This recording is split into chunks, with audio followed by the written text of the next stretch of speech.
This is Monty in the Morning, the show Phoenix Magazine readers voted #1 talk radio show in Arizona. #1 during your morning commute. #1 whenever news breaks during your day. And #1 whenever and wherever you want to talk sports. Now it's time for Monty in the Morning. Hey, yo, man, how the heck are you? It is the Monty Show. Monday, December 5th already. Hope you are well. Hope you are better than the Pac-12. With the world of college football, here's a question for you. Is the Pac-12 hurting the Utah Utes when it comes to the College Football Playoff Committee? Did the College Football Playoff Committee get it right? Is the Big Ten overrated? So much college football to talk about, including your Utah Utes are back-to-back champions of the Pac-12 after routing USC. Now they get Penn State in the Rose Bowl. Penn State. Oh, wow, I can't wait to play Penn State in the Rose Bowl.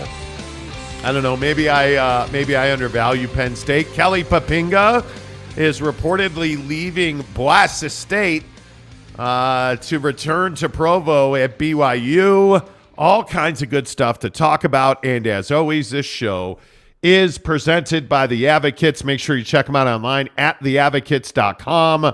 The best injury attorneys in the business, The Advocates. And when you get in an accident, again, here we are on Monday, December 5th on a rainy, snowy morning, depending on where you are in the great state of Utah. If you get in an accident because somebody was driving recklessly, you got to have an attorney that will fight for you, somebody that will advocate for you. Because trust me when I say your insurance company is not going to do that. Make sure you get to theadvocates.com because they are absolutely the best injury attorneys in the business. What's up, everybody? Good to see you. Mark Hale, Tanner Plummer. Tanner Plummer last night on Twitter. Hey, guys. Like this Kelly Papinga story comes out last night. And it's from the Boise State football guy in Boise. The Boise State football guy. And Tanner's like, do you guys think this is true? Like, what is wrong with you, man? Not every story is fake news. Fake news. I'm so driven crazy by that. We will talk a lot of BYU today, just right off the top. Kelly Papinga allegedly coming back to BYU. Yeah. Defensive coordinator, linebacker coach, special teams guy, assistant head coach. Like, where do you place him? Yeah, I don't think he'll be a DC. I think that's Sean Newis's job to lose, but I think he'll be on the defensive side of the ball, and maybe he helps out with special teams. But I think what Kalani's trying to do is trying to assemble a great staff. Like, just start there, get a great staff together, and then we can put labels on it when I got all the boys in the room. Yep, we'll talk about BYU coming up, but this morning there is no doubt about it. We got to lead with the Utah Utes because the Utah Utes are back-to-back Pac-12 champions, and improbable. I mean, I was shocked by the outcome of the game. I don't think anybody believed that Utah was going to blow USC out, but I mean, just an incredible performance. Jake, your reaction to the outcome of the Pac-12 championship game. Yeah, I thought that Utah did a good job of weathering the storm early, if you will. Like, I felt like USC had some good momentum early, but Utah's defense got them through that, and then I felt like Cam Rising and the offense picked it up in the second half. Obviously, like we talked about on Friday, like, you didn't have the major game-ending turnovers. You didn't have those big mistakes. Like, you didn't have any of that, and that was great to see. I was really pleased with that, and I think that ultimately is what gave you the ability to run away from USC in the second half. And I think, I still think Caleb Williams is the Heisman winner. I still think he's the best player in college football, but the fact is he lost. He lost to Cam Rising, and not only did he do that once, he did it twice. And so to me, right after the game or, several hours after the game, when a coach's poll comes out and has USC as a better team than Utah, it was just so telling what the national perspective is on Utah. And I felt like, Utah has beat USC twice this year, but because of a loss to UCLA in the middle of the season, and in my opinion, a loss at the very beginning of the season, week 1 on the road to Florida, everyone's like, oh, well, they're a 3-loss team, so there's no way they're as good as USC. And in my opinion, Witt's always found a way. He's always found a way. Kyle Whittingham has always found a way to win in big moments. So I guess it shouldn't be surprising to us, but it is surprising that they routed SC the way they did, for sure. Yeah, I think, it wasn't surprising that, again, on the graphic, you see Jaquindon Jackson had a massive game. I think everybody knew that was going to have to happen for them to win. I think one of the bigger stories out of this game is the decision by Caleb Williams to continue this trend of nail art where he wrote F Utah on his fingernails. And you know what? At some point, the arrogance and the overconfidence comes back to haunt you. And I think that's exactly what this was. And I don't care if Caleb Williams was hurt. If you're in the game, you're healthy enough to play. If you look at Dalton Kincaid and Cam Rising, those guys were clearly not 100%, and they didn't use that as an excuse, right? So it doesn't matter to me that Caleb Williams was hurt. Utah's a better football team than USC. I think that much is very clear. And to be back-to-back Pac-12 champions is unbelievable. It's an incredible accomplishment. But yeah, it's also a slap in the face. It's very difficult to accept that the coaches poll ranks USC 8th and the Utah Utes 10th. Yeah. That it's just unfathomable. And you can say, hey, the coaches poll doesn't matter. It matters. Those are the coaches from around the country voting in that poll. It absolutely matters. And what it tells you is the Pac-12 is and likely will be for some time irrelevant in the grand scheme of things. And, the hard part for me is looking at the college football playoff selection committee's choice of TCU and Ohio State. I have a hard time, wondering if USC wins this game, are they third? Are they third in this game? With TCU losing and still getting in, are they third? Are they fourth? Like, the Pac-12 continues to be its own worst enemy, because I just can't believe that the coaches who are charged with running this, organization of, college football, it's hard for me to believe that you ranked USC ahead of Utah.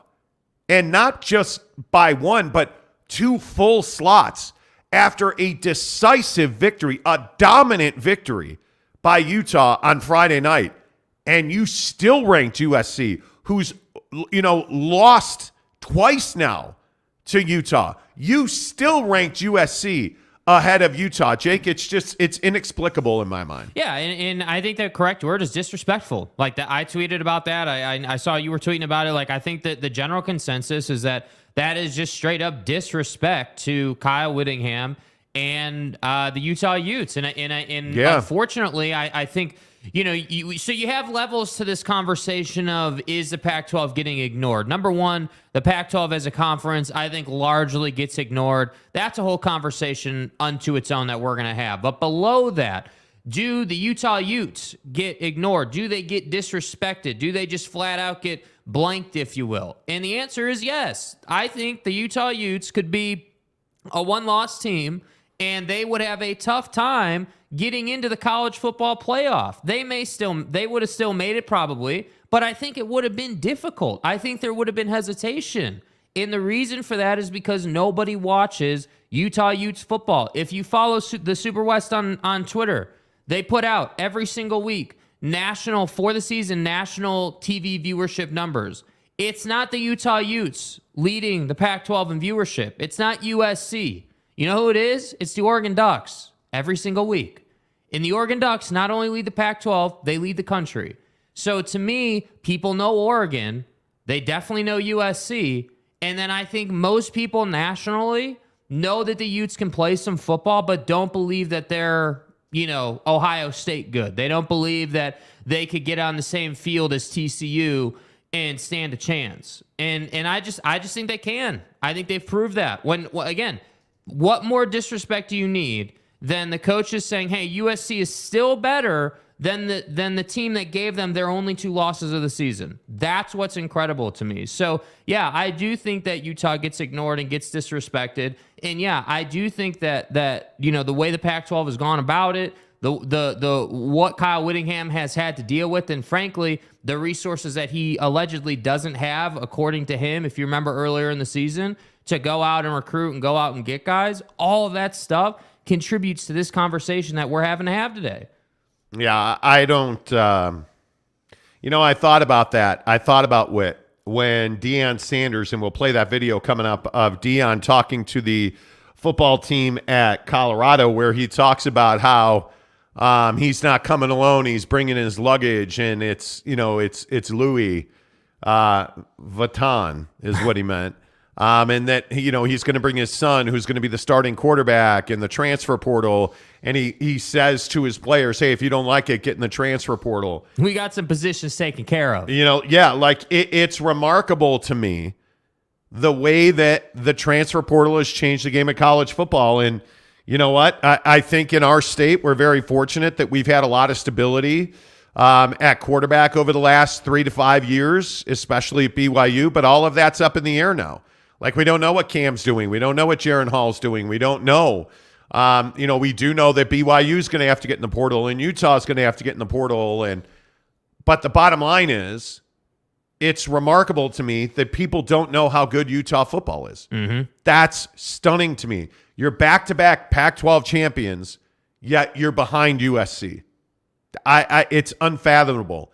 Yet you have an Ohio State team that somehow, again, inexplicably, ends up as the 4th team in the college football playoff over Alabama. This is Coach Saban. And Alabama's 2 losses are by a combined 4 points. And both of them are on the final possession to LSU and Tennessee. Like, I can't fathom it. And yet Ohio State is all I can believe is Ohio State's in on reputation alone, because the Big Ten's garbage. And I don't know why across college football we're so scared to say it, but the Big Ten's garbage. Yeah, it's unbelievable to me that we won't openly talk about the fact that you have Utah winning back-to-back Pac-12 championships, and the coaches humiliate themselves by putting Utah 8th USC 8th and Utah 10th. And we won't talk about that. And we won't talk about how bad the Big Ten is. And we just want to talk about how the Big Ten's got 2 in the Final Four. Undeservedly so. And it's like we can't speak the truth. We can't say, the reality is that the only reason that the Big Ten has 2 in is because the perception issues that surround the Pac-12 or the SEC. People are perceived to be tired of the SEC. Mm-hmm. And I just can't. I can't believe that. Yeah, and that's why I say I legitimately, like, I was running this out there on Friday's show, and I'm going to run it out there again. I don't believe in my heart that they make these rankings based on the best team. I don't believe that. I don't believe that the College Football Playoff Committee, or even when the AP looks at it, I don't believe that these people who evaluate teams in college football look at each team and say, okay, all right, here's their schedule. Here's where the injuries are at. Here's what they got coming. Here's the momentum in their program. This is where they should be ranked. I don't believe that they do that. Yeah. I believe that they say, okay, let's look at TV viewership numbers. Let's look at their performance over the last couple of years in the college football playoff. And then let's go ahead and keep Alabama out for only the 2nd time in program history. That's why they do it, because they want people to talk about it. Just the same way they want people to talk about Ohio State getting in on merit alone. I 100% agree with that. 100%. On reputation alone. They don't get in on merit. They don't belong in the college football playoff. On reputation, yeah. Yeah, I think when you look at the egregious mistakes this committee made, TCU lost their conference championship game. And I don't want to hear that, they shouldn't punish a team that lost a conference championship game and put in someone who didn't make their conference championship game. Okay, then why is Ohio State in? If that's your argument, what's Ohio State doing in the college football playoff? They didn't go to the Big Ten championship. That was Purdue and Michigan. Does Michigan belong at number 2? They do. Probably. They won out. They're undefeated. We get it. It's Michigan. It's Jim Harbaugh. Everybody, we get it. Great. Alabama is more deserving of a college football playoff spot than Ohio State. You want to keep TCU in? Okay, put them 4th. Alabama is the team that should be 3rd. Oh, well, they didn't play in a college football playoff. Okay, put TCU in. Make Alabama 4th. Oh, but we can't have rematches. Like, all of these stupid rules Put the 4 best teams in the college football playoff, and let's figure out who wins. Yeah. Well, we can't have a rematch of, Georgia and Alabama again. We can't. Why? Why not? Why not? The 2 best teams in the country. Why not? Explain to me why we cannot do that. Oh, well, we can't put Ohio State third because we can't have a 2-3 Michigan-Ohio State. Why not? Oh, because you want to give the Big Ten a legitimate chance. It's so ridiculous. And I by the way, I'm not sitting here making the case. I see all the comments. I've never once said that Utah belongs in the college football playoff. I never said that. What I'm saying is the slap in the face by the coaches of college football that ranked USC 8th and Utah 10th. Come on. Is ridiculous. It's ridiculous. And I think it is, again, as much as I believe that the Big Ten is overrated, I think the other dirty, dark secret nobody wants to talk about is the Pac-10 is killing Utah. It's absolutely crippling Utah. And all anybody wants to talk about is how Deion Sanders is going to save the Amazon deal. It doesn't matter because Utah needs to get out of the Pac-12. No matter who the coach at Colorado is or where the games are televised, Utah's got to get out of the Pac-12. Yeah. Bottom line, they're better off in a better conference, which is the Big 12. You get a natural rivalry with BYU. Like, it all makes sense. Your TV numbers are better. Your value goes up. Your money goes up. Your path to the college football playoff is paved. It just makes more sense. We got to stop hiding from these conversations. We've got to stop hiding from the fact that the Big Ten in football is trash. It's absolutely trash. That conference might be 2 teams. Do we really have any idea how good Ohio State is? Do we really know? You got torched by Michigan. Okay, I'll give Michigan the checkbox. Do we have any idea how good Ohio State is? They've got one quality opponent on their schedule. It's Michigan. And they got blown out by that team. Because I don't believe, and Penn State may go on to beat Utah in the Rose Bowl. We'll find out. I don't believe that Penn State's a quality football team. Because I don't believe it's embarrassing if you're the Big Ten that Penn State, where you defended the Joe Paterno era, that Penn State is even still playing football is ridiculous. But B, that they're going to represent the Big Ten in the Rose Bowl is egregious. Yep. Oh, well, we can't have a rematch of Utah and Ohio State. Why not? Why not? How come? Explain to me why we can't have that rematch. To me, it's ridiculous. It's incredibly frustrating. I think it is. Yeah.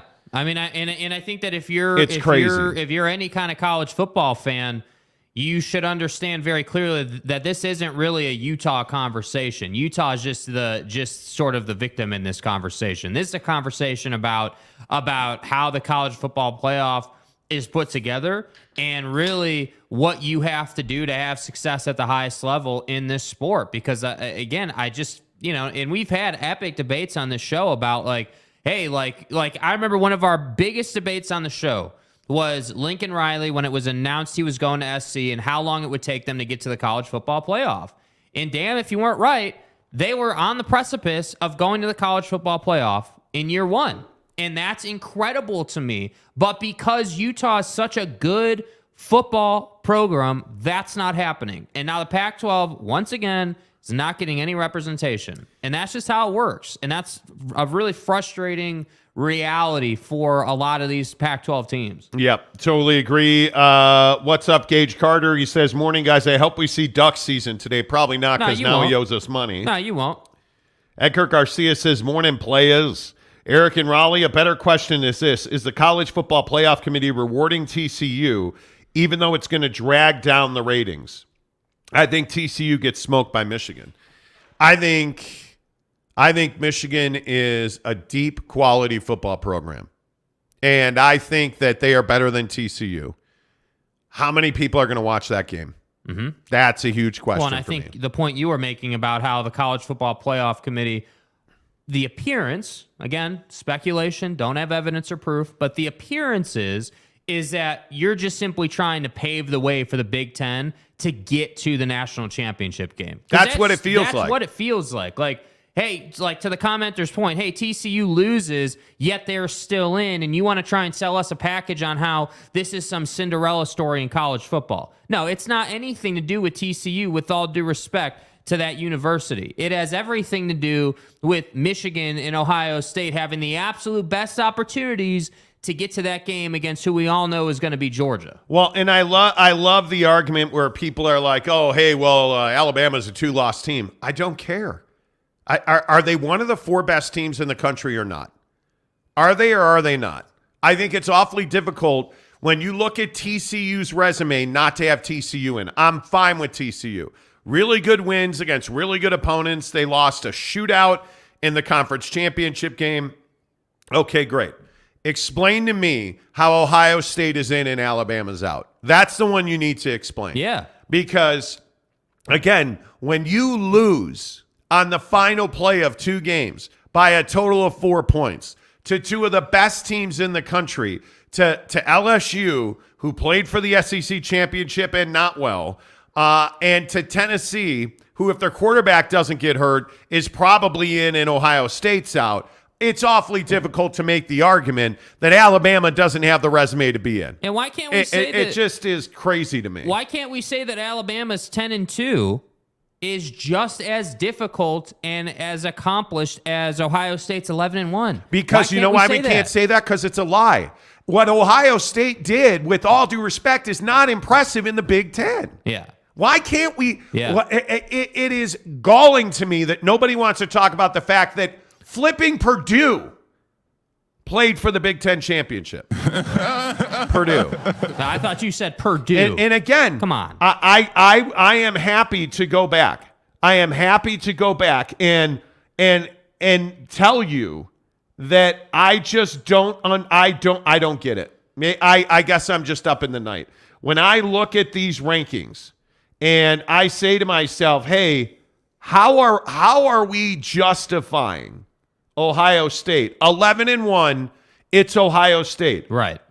Are we going to then make the argument that somehow, some way, all of a sudden, that Notre Dame is a world-beating program?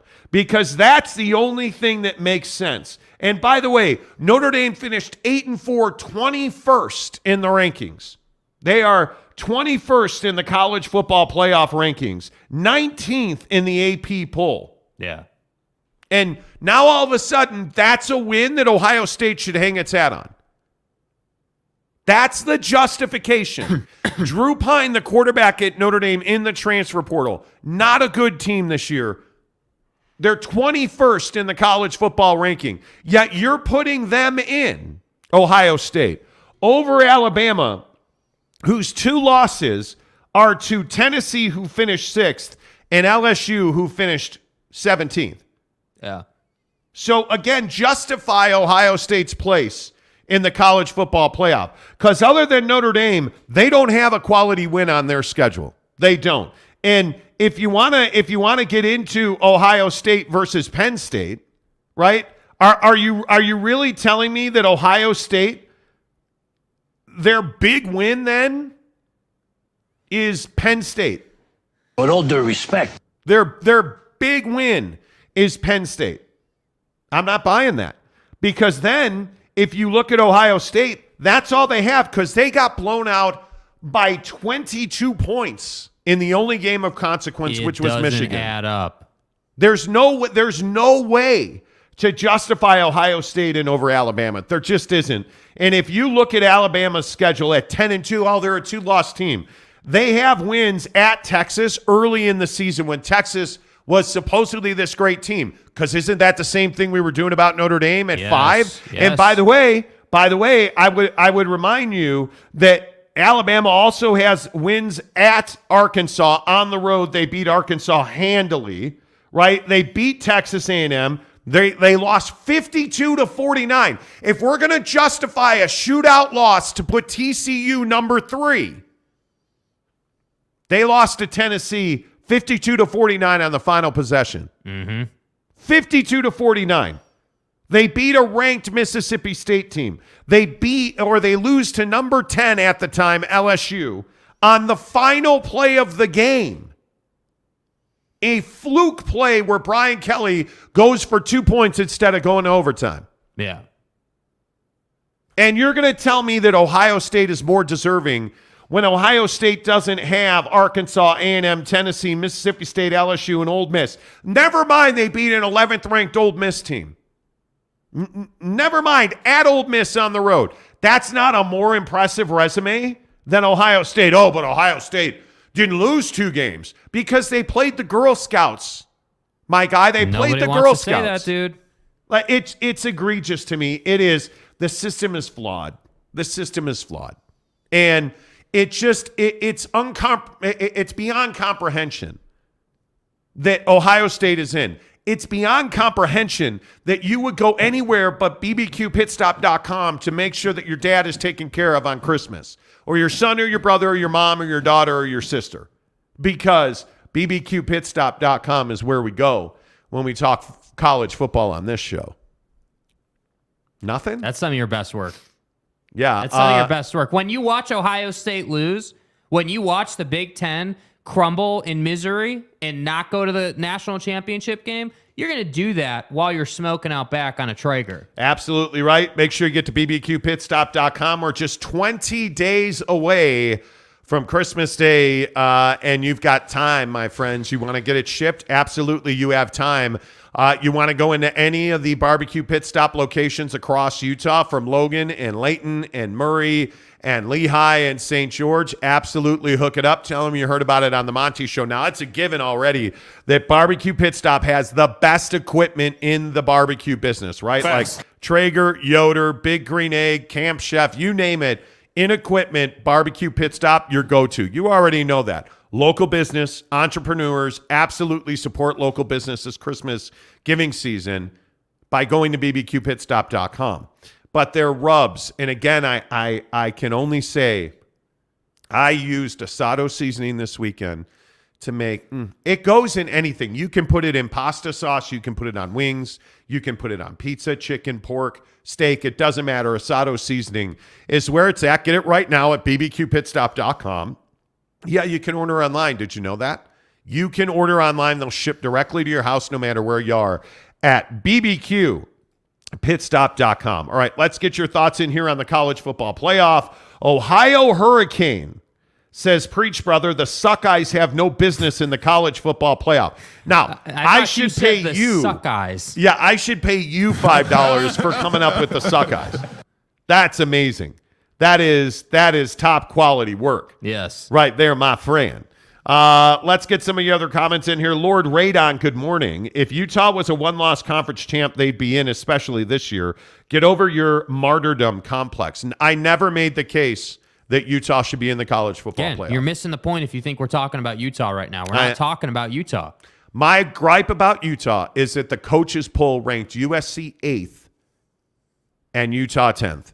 And USC is now beaten or has lost to Utah twice. Utah has beaten USC twice. And Friday night was an absolute clinic. And this is what I love too also. Like just to hammer home the point on the college football playoff rankings. I mean, I know we got to get to more comments. But we're talking about this whole concept that Ohio State's a one-loss team, right? And they're in, and Bama's a two-loss team, and they're out. You go down the rankings a little bit, and somehow wins and losses don't matter anymore in the rankings, right? You look at Utah at number 8 in the college football playoff rankings as a 3-loss team. Okay, Kansas State, 9 as a 3-loss team. But wait, SC, Penn State, Washington, all 2-loss teams behind those teams. So when it comes to Ohio State, we're fine. Wins matter. But then when we come down here, we're not fine. Wins don't matter. Like that's what I'm talking about. Like there's no consistency. There's no no matter what, you have to check this box. Like, hey, no matter what, if you want to be in the college football playoff, you have to be a conference champion. Or no matter what, if you want to be in the college football playoff, you cannot have more than 2 losses. But look at Penn State. Penn State's the one that is amazing. Penn State's a 10-2 team, right? And they are 11th in the college football playoff, and they are going to the Rose Bowl. Find me the quality win on Penn State's schedule. Come on. Find me the win. Because their wins are Purdue, Ohio, Auburn, Central Michigan, Northwestern lost to Michigan. Minnesota lost to Ohio State. So you lost 2 out of 3 weeks to the only 2 teams on your schedule of note, Indiana, Maryland, Rutgers, Michigan State. I would remind you that in the Big Ten, that Maryland finished 4-5, Michigan State finished 3-6, Indiana 2-7, Rutgers 1-8. You had Purdue, an 8-5 team, playing for a Big Ten championship. Because it's garbage. Illinois, Iowa, Minnesota 5-4, Wisconsin 4-5, Nebraska 3-6, and Northwestern 1-8. And you're trying to sell me? You're trying to sell me on Penn State. Oh, they belong in the Rose Bowl. Where are we They're at the in 11th. society today? How is Washington ranked behind Penn State? It's incredible. Make me the argument that, and when we talk about is the Pac-12 devalued nationally? Yeah. The Pac-12, you have a team that beat almighty Michigan State when they were 11th in the country, right? You have a team that beat Oregon State and Oregon in back-to-back weeks and finishes on the road at Washington State in the Apple Cup 51-33. Do you think that that when the College Football Playoff Committee looks at these schedules and this win in week 2 or this loss in week 5, do you think they give a damn about where those teams are ranked at that time? Because if they did, we'd be having a different conversation, right? Like if they said, hey, yeah, you lost to Tennessee by 1 point or whatever it was, or by 3 points, and they were the 4th team in the nation at that point, that's a quality loss if there was such a thing, right? Like the LSU loss is a quality loss. Like you look at the Pac-12, like Oregon, great example. Like some of these losses, like it's just Oregon incredible lost to me. Georgia, Washington, and Oregon State. And if you're, by the way, not even Oregon, look at Oregon State. How pissed should you be if you're Oregon State? Do you guys understand the schedule that Oregon State played? No, neither does the College Football Playoff Committee. Oregon's 14th, and their losses are USC, Utah, and Washington. Those are arguably the 3 best teams in the Pac-12. Those 3 losses. And they have a win over Oregon. And all I'm saying is those 3 losses are better than any loss in the Big Ten. Like if you look at Clemson, right? Look at Clemson. Already crowned Clemson. They play in the ACC. Clemson's losses are Notre Dame and South Carolina. If you're Clemson, how do you lose to South Carolina, right? What is their best win on their schedule? Maybe NC State, who was 10th at the time, right? Maybe NC State finished 4-4 in the conference, 8-4 in the country, or 8-4 on the total. They lost 4 games. Yet Clemson is ranked 7th in the country. 7th. They are ahead. Garbage. They're ahead of Utah. They're ahead. Come on, fuck off. Like this whole thing. Yeah. Like I could just keep going. This is garbage, dude. Yes. The Pac-12 is killing itself. The Pac-12, I understand why USC wants out. I understand it. I understand, like, this is why I look at Oregon and Washington and Utah, and I'm saying to myself, you'll never have a seat at the table in the Pac-12. Leave. You will never have a seat at the table in the Pac-12. The College Football Playoff tried to help USC, and they couldn't do it. It's...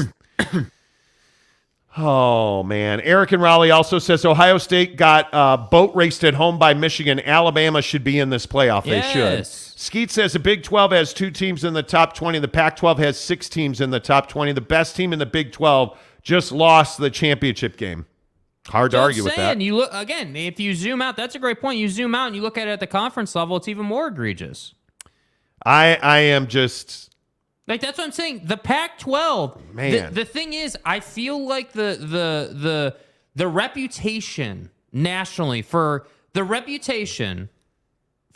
Buddy in the East Coast time zone watching college football is that the Pac-12 is a terrible conference and they're never in the college football playoff. So why would I watch that? It's the soccer writer in Minneapolis Exactly. holding down the Pac-12 because he doesn't pay attention. With all due respect. But knows everything about the Big Ten, and that's why Ohio State's getting his vote. You know, because he's a soccer writer, but he has an AP football vote. That's a true story. Yeah. That's a true story. The guy who is the Minnesota AP football vote covers MLS full-time, does not cover college football full-time, has an impactful AP vote. It's remarkable to me. Brother says, salutations, Monty fellas in chat. I'm glad that community did the right thing between who goes or who's going. But the Pac-12 looks all right in between who's going and who goes. So Utah, good luck. Okay. Salutations, You know. Tim Bruckmiller says TCU, or should I say Max Duggan, played his worst game of the season in a narrow loss. TCU will not get blown out by Michigan. We'll find out. Because there's no hiding in these games on national TV. If there's any justice in the world, TCU will shellac Michigan. Oh, I don't think there's anybody who wouldn't be rooting for TCU if you're not a Michigan person. Yeah. If you're not a Michigan alumni fan, I think everybody else in the country hates Jim Harbaugh in Michigan and will be rooting for TCU. I just think, dude, I think Michigan is so deep, and I think Michigan is just a really difficult matchup for no matter who they run into. I don't, outside of Georgia, Michigan can beat anybody in the country, and I just think Georgia's twice as good as anybody. Yeah. I think I'm so tired of everyone saying, oh, well, LSU. Yeah, LSU can go home. Like, that was a clinical performance by Georgia. Yes, it was. Eric and Raleigh says, Notre Dame lost at home to 3-9 Stanford. Notre Dame shouldn't be anywhere near the top 25. I completely Amen. agree. And again, if you don't know, I'm a Chicago kid that is a huge Notre Dame football fan. They are not one of the 25 best teams in the country. I don't know that they're a top 35, 40 team in the country. I mean, they've got talent, but they're Notre Dame, right? So because they're Notre Dame, Ohio State, Michigan, we're going to give them the nod. That is precisely the problem. Yep, Lord Radon says in the second half, Michigan will roll TCU. We're going to find out. Chase Averett says a lot of teams are better than Ohio State. A lot. It is so frustrating. That's really the frustrating thing to me, because Ohio State just has not shown that they are quality. Yeah. C.J. Stroud C.J. Stroud's a great example. He's a talented quarterback. But if one more person tells me, oh, he's the best dual threat quarterback in the country. 3/4 of this is inaccurate. He averages 2.2 yards a carry. Like, I've watched a lot of C.J. Stroud. He is not a gifted runner. He's not. Ohio State, they're that team that will forever get the benefit of the doubt. Forever. Tim Bruckmiller says, I agree Bama could pound Ohio State and should be in over Ohio State. I retract my last statement that a 2-loss team should not be in the 14 playoff. I'm so tired of 2-loss team. Yeah. That narrative means that you don't care who the 4 best teams in the country are. Are they a 4-loss team? Okay, can't put them in. They're a 2-loss Alabama team. Is there anybody here who thinks that Alabama is not equally or better a football team than Ohio State?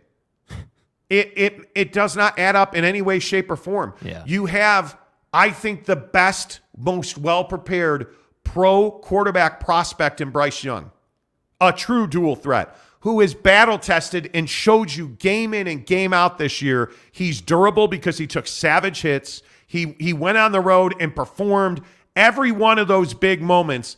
How many times did we say Bryce Young brought him back? Bryce Young made the play. Bryce Young. I'm for real. What's overrated is the Alabama defense. I'll even agree with that. Yeah. Alabama's one of the 4 best teams in the country. And you don't have to like that. You don't. And frankly, most people do not like that. You're probably sick and tired of Alabama. This is Coach Saban. But he's doing the job. Yeah. You don't have to like the fact that Coach Saban's got one of the best programs in the country, but you have to respect him because he's earned it. Yep. And if you're burned out on Alabama, go hire Deion Sanders. Go get in the transfer portal. Go hire Lincoln Riley. Because I guarantee you SC was tired of losing. So what did they do? They went and got the best coach that was available at the moment that nobody knew was available. So go beat Alabama. Go beat them. Go and beat them. You know what the problem is? Even when you do beat them, they wind up hurting your quarterback and banging you up because they're big and they're physical and they're fast. Sorry, folks, that's what it is. Go recruit and develop Will Anderson. Go recruit and develop the myriad of players that they put in the NFL every year. It is, I don't know that anybody loves the idea that Alabama's in every year. Just write it down. But there's a reason they're there. There's a reason they're there because they're really good. And by the way, they've been doing it for so long that them not being in is good for college football playoff TV ratings. Yeah, nobody likes Alabama. Let's just be really honest. No, they win too much. As Skeet said, I don't think anybody likes Alabama. Nobody likes Alabama. That's 100% spot on. Zeus, good morning, says nobody knows who will beat who. If they did, there's no point in playing the game. Totally agree. Brock Miller says, has Michigan's defense been truly tested? I don't think so. Again, this is the Ohio State question. Is Ohio State actually good enough to test Michigan? It didn't appear to be. If I just said, hey, do you think a Big Ten team in current day and age Big Ten football or an SEC team, what's the better team? Just right off the top, you're going to say it's the SEC. Look no further. The schedule is better. The talent's better. Like, they are more battle-tested. Like, it's not rocket science. I think if you look at the SEC very clearly, Georgia at 13-0, cruised to 13-0. Yeah. Tennessee at 10-2. LSU and Alabama in the West. I mean, you have to say I'm not going to say LSU's a better team. No. They won that game. Alabama's 10-2. LSU's a good team. Other than that, like Kentucky, Florida, Missouri, Vandy, not good teams. Not good teams. And I want to hear about where are all of the, like the Utah-Florida game. The Utah-Florida game. When Utah does everything it can do to lose that game. Oh, Anthony Richardson had a transformative performance. He did? No, he didn't. Right? Like, he throws for 168 yards. It's ridiculous. The SEC is I don't know who the best football conference in the country is. And by the way, I'm not arguing that the SEC is. It's probably, if we're being honest, it's probably the Big 12. Probably. I know it's not the Big 10. And I know it's not the SEC in totality, because I think most people in this country don't know how good Oregon State is. Most people in this country don't know how tough Washington State is. Mm-hmm. Most people know Oregon and Washington, and certainly USC. I don't know that anybody in this country has any idea how good Washington State is or Oregon State is. I just don't think nobody knows how good Utah is. Nobody. But you look at the Big 12, I mean, you're looking at, at least 5 teams that won 7 games. Oklahoma State, Texas Tech, Texas, K-State, and TCU. The funny thing is, everybody was so panicked that Texas and Oklahoma are leaving. They're leaving the Big 12. Oklahoma was one of the worst teams in the conference at 3-6 in conference this year. Yeah. It's ridiculous. Kansas is a good football team, but at the end of the day, they finished 3-6. Like, how many people do you think have seen a Kansas State football game this year? Honest to goodness. With all due respect. How many people do you think saw the first or the second TCU K-State game? I don't think many people did. Nah. I don't think many people did. How many people do you think saw K-State and Texas throw blows? If K-State makes one more play, this is a very different conversation, but they didn't. And Texas did. Anyway, point is, I could go on and on. Yeah. I understand I've been foaming at the mouth here on the Monty Show about that. I'm really passionate about this. I am a big believer that it's egregious. The biggest stories in sports every single morning on this show, brought to you by Quick Quack Car Wash. Okay, guys, I'm going to tell you the secret to impressing my neighbors, the wife, coworkers, you name it. I just swing by Quick Quack. It seriously takes 2 minutes, and people can't stop, won't stop checking me out. Getting a clean car is definitely my best life hack. Kids are messy, camping's dirty, but my truck sure isn't. Hi. He's amazing. He is. He's your favorite. That is Jake's favorite commercial. Yes. This dude right here. Okay, guys, I'm going to tell you. That's Jake's favorite guy of any commercial that we play on this show. Okay, guys, I'm going to tell That's Jake's favorite dude right there. He loves that dude. Quick Quack Car Wash brings you the biggest stories in sports every morning on this show. And again, with all this snow and rain, if you're just getting out of bed this morning, getting ready to roll out, it is snowy, wet, and icy on the roads here in Utah. That means that there are plows out. That means the roads are really dirty because they're wet with snow and sand and ice and dirt. No better place to get that taken care of than a Quick Quack Car Wash. Get your wash pass. $21.99 is what I pay every month to Quick Quack, and I can go to the car wash one time or 1,000 times. I never pay more than $21.99. It is the steal of the century. And by the way, a Quick Quack Car Wash pass makes a great gift at Christmas time. Go to any of your local Quick Quacks. By the way, the district is still giving away free car washes in South Jordan, the Quick Quack location at the district. Check them out. Tell them you heard about it on the Monty Show. I think this college football playoff scenario and this deal with Utah and Penn State, I mean, at this moment, Utah's 1.5 favored in the Rose Bowl. I mean, I'd be shocked if they don't win the Rose Bowl. Yeah. I mean, 100%. And again, I think it is, unfortunately, I think it is the only thing that you're playing for now. Obviously, the Rose Bowl is a big deal. There's no doubt about that. I mean, in terms of the Pac-12, it's one of the only things not on Kyle Whittingham's resume. So I think this is a massive game, and it'd be wonderful to see him win this. If you're not rooting for Kyle Whittingham, and again, most people don't know, you know. Yeah. They don't know. But it is what it is. Anyway, U-Haul says UT Cam Rising. Okay. We like it. Good to see you, U-Haul. Let's see. Talani Tanalu. Hope I got that right. Great win for Utah Utes over the Trojans this past weekend. Still fight on for me. Fan of the show. Thanks, TT. Appreciate that, man. You. Joby Wright says competition says you have to win your games. The best team conversation's irrelevant. Alabama eliminated themselves. Tough to argue with that. I agree with that 100%. Tanner Plummer gives us a $2 tip. Says, I'm sending prayers and money. Stay strong. For what? What did I miss? What did we miss? Yeah, what did I miss? We have a lot of comments this morning, so if I've missed your comment, I apologize. Chase Everett says, does the 12 start next year? I thought it was 2. I hope it's next year. No, it's 2024. Ed Kiley says, all I know is El Hombre Keaton Bills is destined for a solid NFL career. He was steamrolling fools.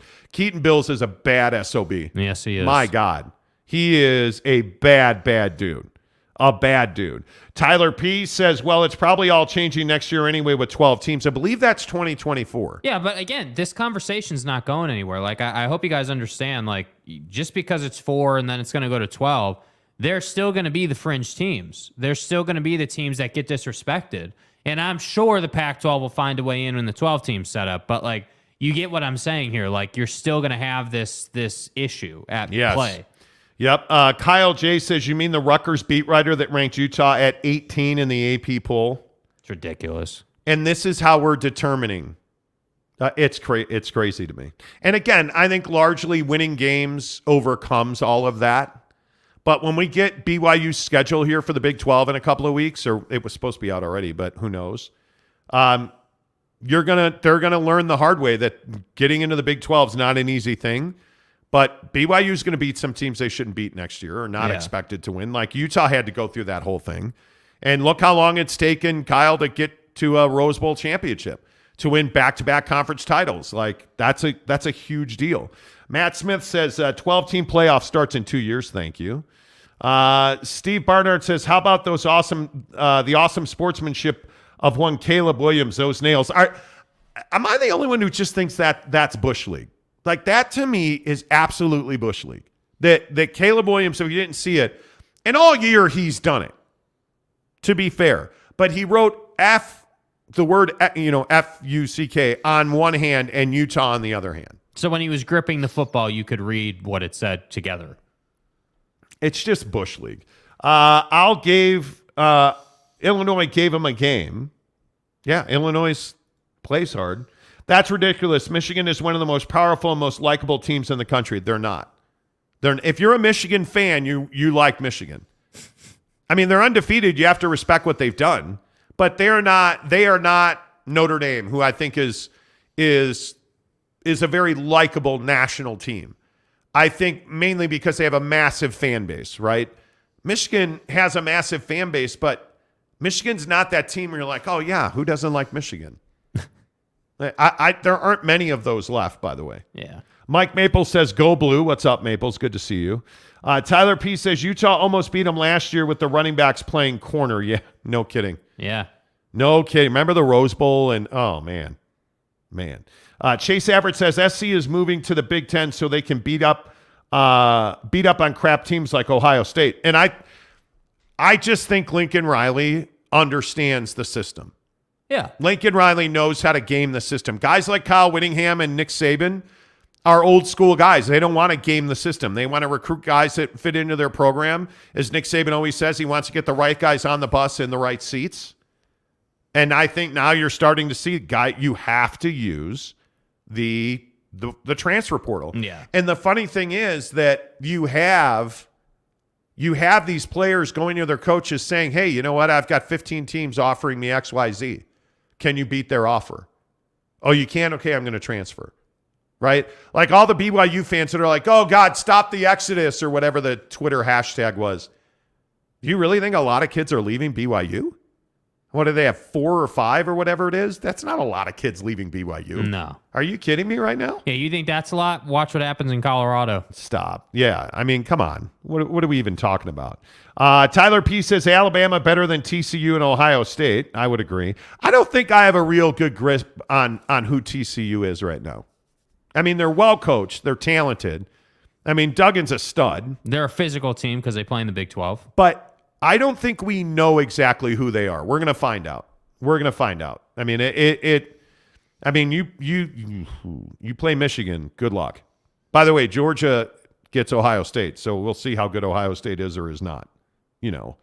Ed Kiley says in 2017, Bama slipped in at number 4 slot and ended up winning the national championship.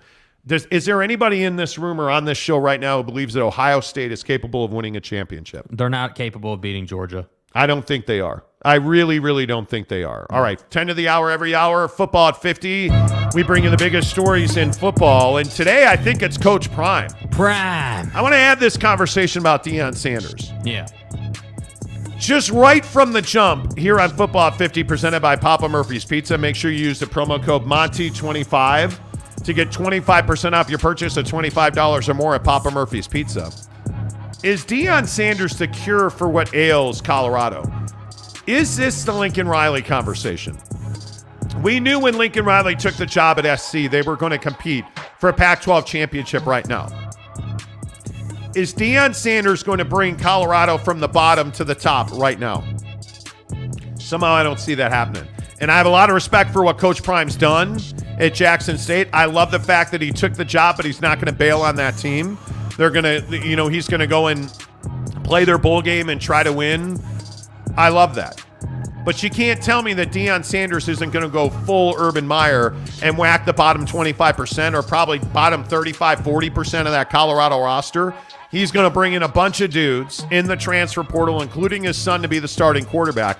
You can't tell me that Colorado doesn't instantly become an attractive destination right now in the Pac-12. I have a hard time believing that they can win the Pac-12 or play for the Pac-12 championship, but you can't tell me he's not bowl eligible next year, because I have to believe that Colorado's bowl eligible next year, Jake.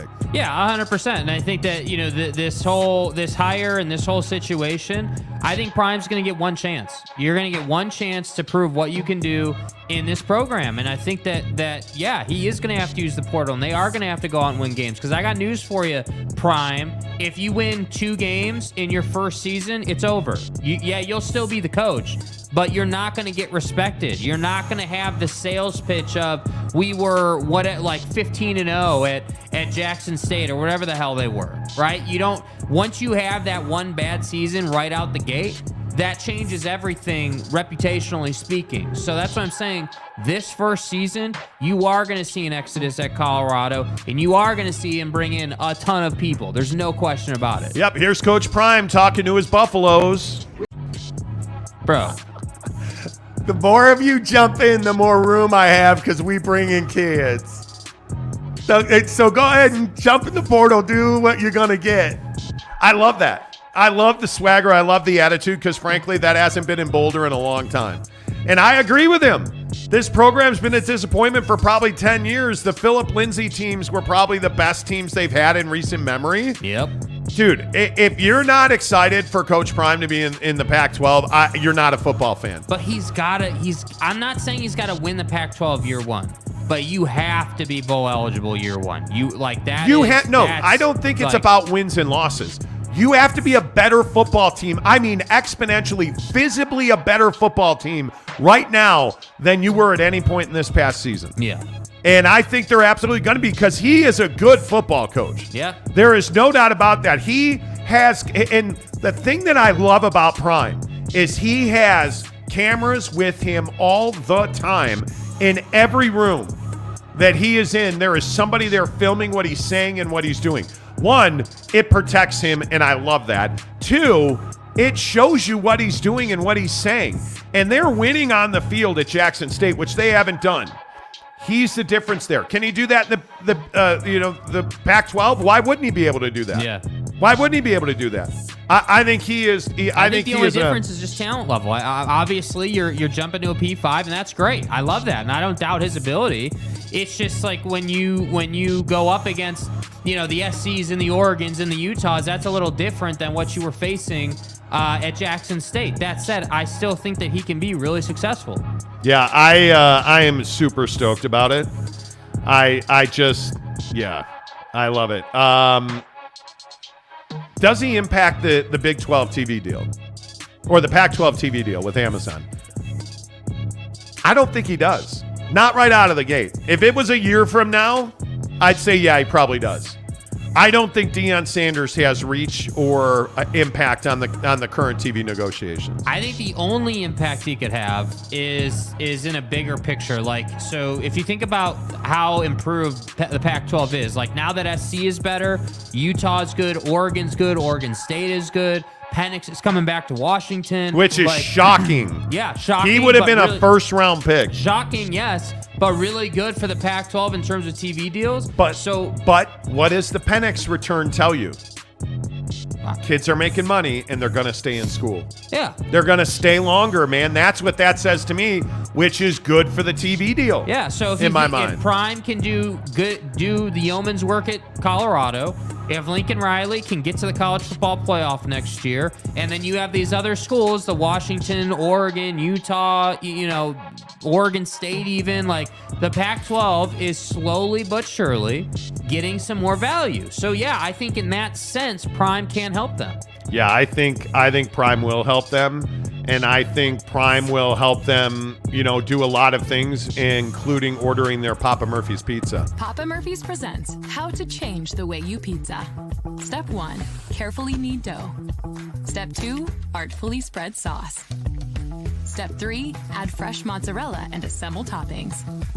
Step 4, realize we already did all that for you, so all you have to do is bake it. For a limited time only, get the Hog Heaven Pizza with Canadian bacon, ground sausage, and crispy bacon. Papa Murphy's, change the way you pizza.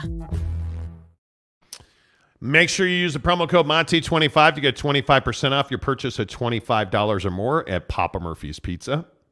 Use the promo code Monty25. This program is presented by The Advocates. Make sure you find them online, theadvocates.com. All of our listeners across the country, they're the best injury attorneys in the business. Their brand new office in Phoenix is up and running. If you're in Phoenix or Arizona, hook it up, theadvocates.com. Right here in Utah, The Advocates for over a decade have supported this show. I've known Matt Driggs and all of the guys at The Advocates for many, many years. And I tell you every single day, when you need somebody to fight for you, and if you're sitting here listening to the show saying to yourself, man, I got in a car accident. Do I need an attorney? Yes. The answer is yes. If you're wondering, the answer is yes. and there's none better than theadvocates.com. By the way, keeping a very close eye on the transfer portal because today is the day when everybody can officially jump in. And one of the biggest names today already is NC State quarterback Devin Leary. He is in the transfer portal, 6,807 yards and 62 touchdowns, making him arguably the most productive quarterback available on the market. If you are a team like BYU, how do you not make the phone call? If you're a team like Utah, how do you not make the phone call? How do you not make the phone call? Like, you need quality offensive arms. And this will be interesting as we talk about Kyle Whittingham and Utah. Utah's back-to-back Pac-12 champions. And you have arguably your most successful quarterback now. Yeah. And probably Kyle Whittingham's most successful quarterback in Cam Rising, who's probably not coming back, right? I mean, he is not, Cam Rising's probably not coming back, I wouldn't think. Yeah.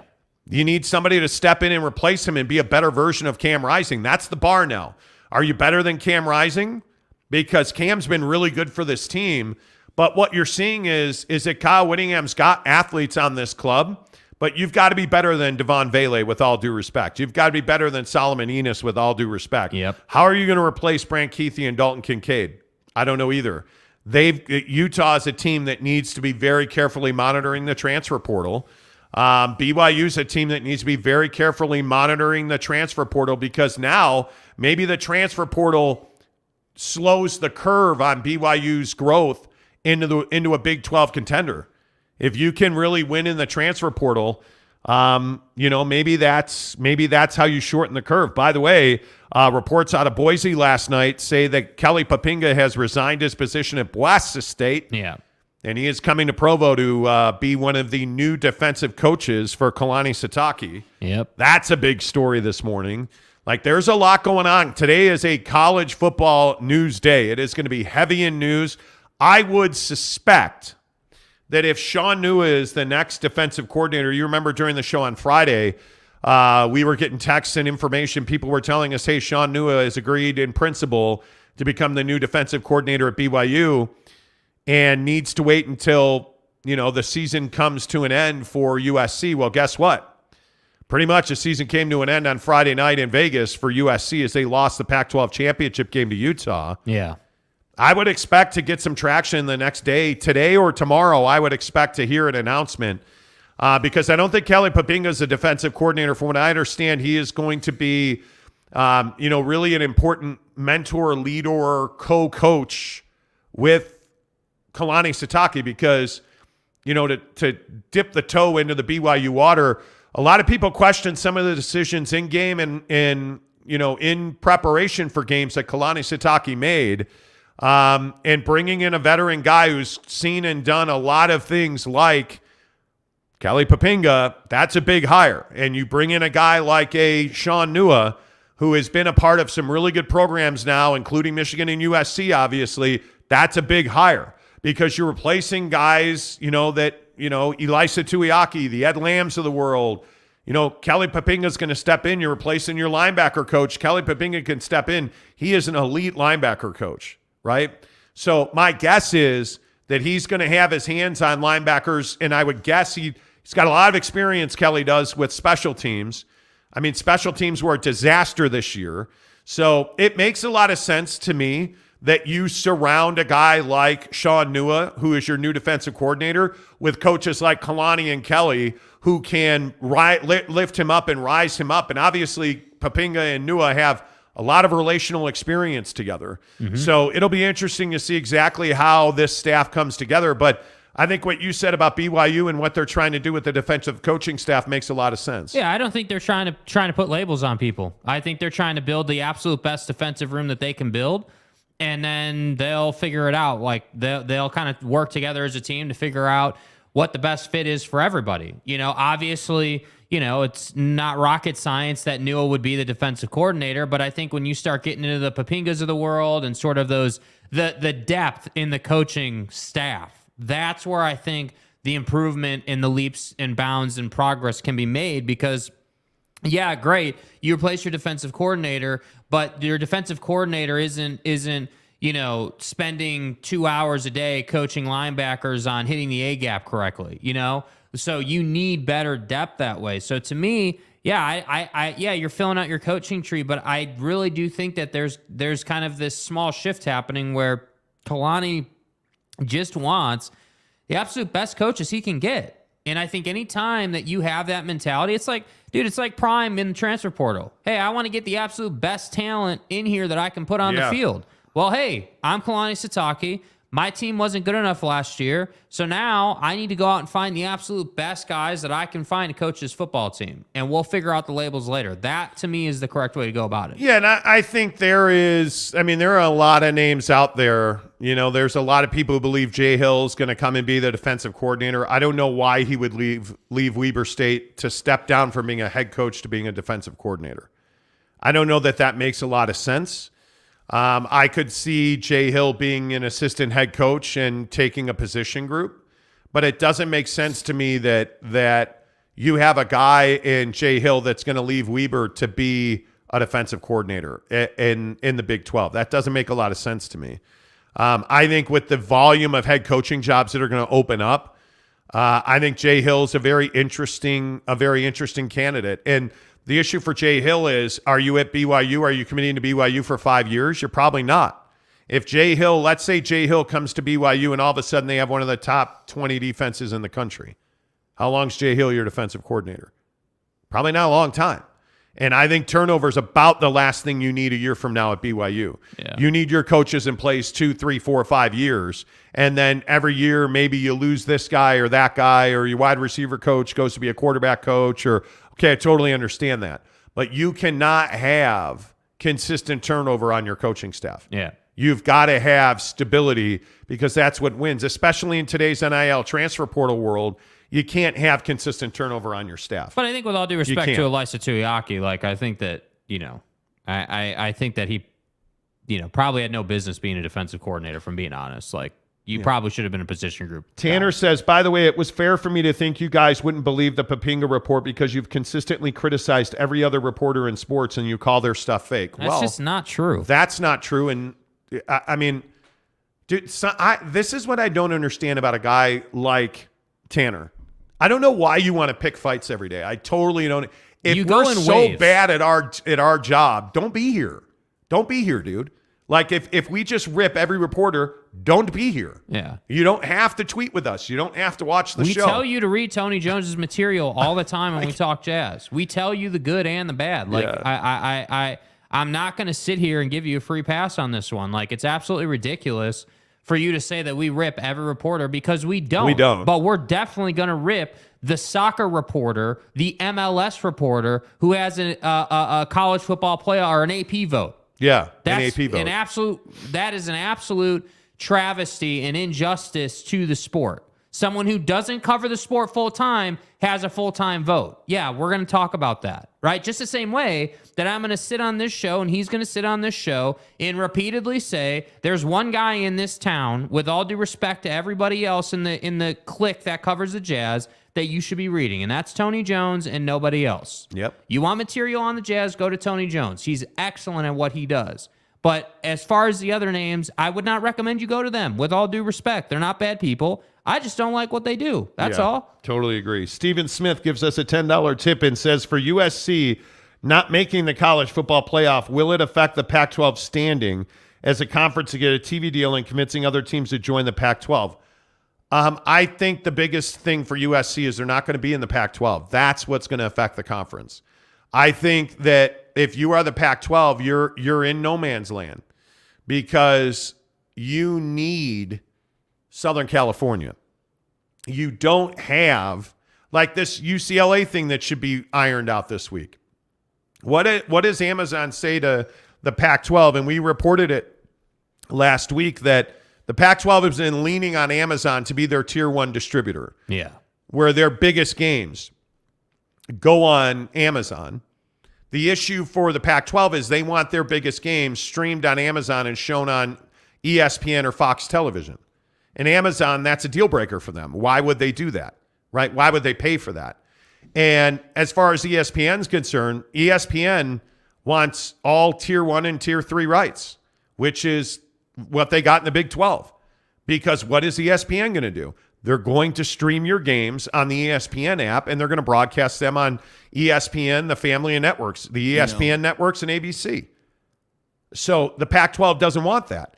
The problem is the Pac-12 doesn't have Southern California in any way, shape, or form. They have nothing south of Berkeley. Yeah. Nothing. They have nothing south of Berkeley. And I want to make this point again, and I'm being 100% genuine. I think sometimes people get confused when we say, hey, SC's going to the Big Ten. People think that they pack up the U-Haul and move the building out to the Midwest. They're not doing that, right? Like they're going to be in Southern California. They're literally the University of Southern California. They're going to be there. So I know that might seem silly, right? That might seem like obviously, but I just like to say that because so often when we have these conversations, we're like, oh, SC's going to the Big Ten.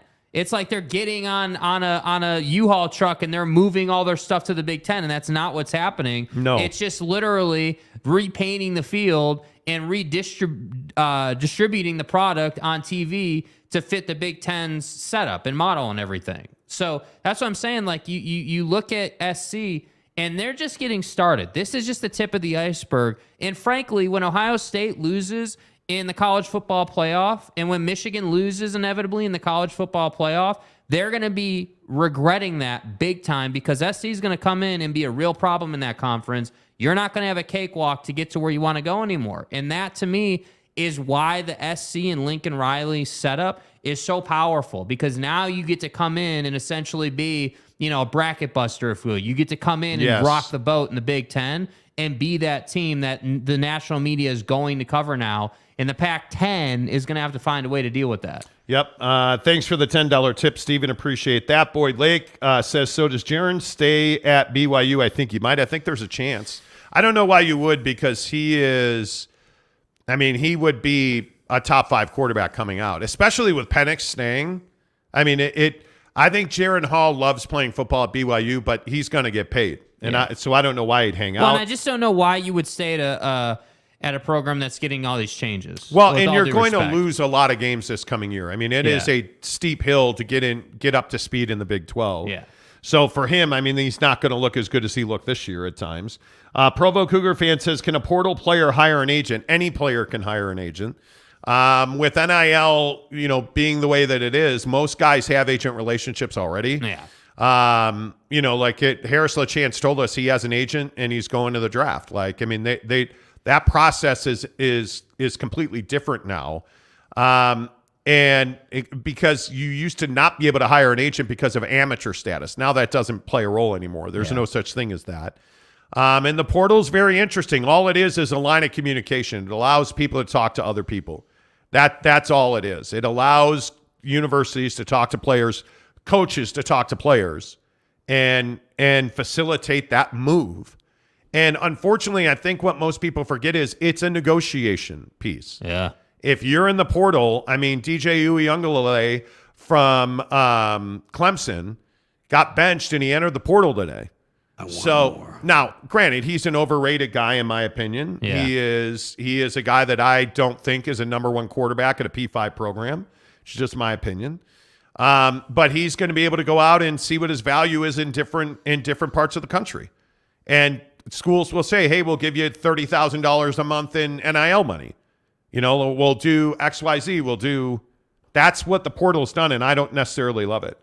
Lord Radon says they get a player or two that should be D1, but aren't, and just roll people. How good will he be when the other teams are better? I don't know. I think you're talking about Prime. Agree with that. San Diego State said Harbaugh did it. Deion will do it. We'll see. What do you mean Harbaugh did it? Jim Harbaugh. At Michigan? At Michigan and at Stanford. Harbaugh did it. What do you think Prime's long-term goal is? Coach a major program or NFL? I think he wants to win a national championship as a college football coach. Yeah. I don't necessarily believe he wants to go to the NFL. I don't. Lord Radon says Harbaugh has been a success no matter where he's been. I don't know about that. Yeah, you can't say that, dude. I don't know about that. You look at Jim Harbaugh and his struggles to keep locker rooms together. Yeah. That only works at the college level. His players in San Francisco did not respect him. And it's why I think he stayed at Michigan, because he's had other NFL opportunities and he's turned them down. Guys like Saban, Urban Meyer, Jim Harbaugh, your act wears thin very quickly at the NFL level because you don't have your thumb on a guy anymore. Mm-hmm. You can't tell a guy, hey, I'm going to pull your scholarship if you don't wipe your ass a certain direction. Well, now even at the college Right? level, that's not even been that's kind of been taken away in a sense. Like now it's shifted to do you win or do you lose as a head coach? Just straight up. Yeah. Do you win or do you lose? And if you win, you're going to get guys. Yeah, I don't disagree with that at all. Greg Romano says Jay Hill, DC, Kelly Papinga, and Sean Nua as position coach. Sean Nua is not leaving No. USC to be a D-line coach at BYU. That would shock me. Yeah. He is up for assistant coach of the year. But he better be getting paid. I mean, if he's doing that. I think it's a very difficult ask to say to a guy, hey, come be a D-line coach after you've been a D-line coach at several stops. If he's going to leave SC, it's got to be a coordinator. You can't leave to be a D-line coach. You can't leave USC to be a D-line coach at BYU. Yeah. You can't do that. That's not good for your career. That's not. Todd Johnson says, what is the case for Ohio State over USC? Sit home and avoid a loss in a conference game? Yeah, well, again, I don't make any case for Ohio State. I don't believe Ohio State is I don't know that they're one of the top 8 teams in the country. Yeah. Honestly, I do not. I really don't. That part for me is I struggle with that. Roger Sales says, explain the details of how the transfer portal works. Do players reach out to schools? Do schools reach out to players? Do you literally register you're an available player? Yeah, it essentially is a communication channel. You put your name, think of it as a list. You put your name on a list and you say, hey, I am DJ Uyunglele from Clemson. I am not going to play football at Clemson anymore. I am available. Are you interested? And you essentially reach out to schools. You have, you have whoever your people are or yourself reach out to schools. Schools will reach out to you, and you're going to make a decision based on where you want to end up or what your goal is. I mean, if your goal is to go and play 1 year and then be in the NFL, you're going to make a different decision than if you have 3 years of eligibility left and, hey, I'm going to go play 3 years here. Yeah. Like it's a totally different thing. Like Jacob Conover, he's not looking for a one-stop shop to go to the NFL, I wouldn't think. So like every guy's different, in my opinion. It's just it's an interesting conversation. I will say that. Let's see. Who else? Todd Johnson says, I'm not a USC fan, just saying justify Ohio State over them. I can't. I think no justification. USC's a better team than the problem with USC is they can no longer say they're a better team than Utah. I mean, you can't. Oh, hey, we were on the road, tough game. Okay, cool. But you can no longer say that you're a better team. You got smoked in the Pac-12 championship game. Yeah. Absolutely smoked. I mean, I don't know. Richard McDonald says, why do you read Tanner's comments? He just seems like such an unhappy, negative guy. Because he is largely. But Tanner's been a longtime listener of this show. Like, I like Tanner. Tanner goes in waves. So Tanner will, with all due respect, Tanner, like you, bro, not trying to hate, but there will be weeks where you decide you want to get on Twitter and you want to talk a load of junk and you want to be salty. And you'll do that in the comments. And then, we'll beat down your door and we'll explain exactly why you're wrong about this or about that, or why saying, hey, you guys hate on every reporter is an absolute garbage and embarrassing take. And then you'll back down and you'll go back to who you usually are. And that's just the cycle. Doesn't mean I don't like you. I love having you on the show. You are a long time. It is fun. Like, we have a lot of fun. But the fact is you're going to say something like that, and then I can see your comment that says you weren't being salty, and you were being salty. You were trying to stir the pot. I wasn't picking a fight. All I was asking is if you guys thought the Papinga report was real.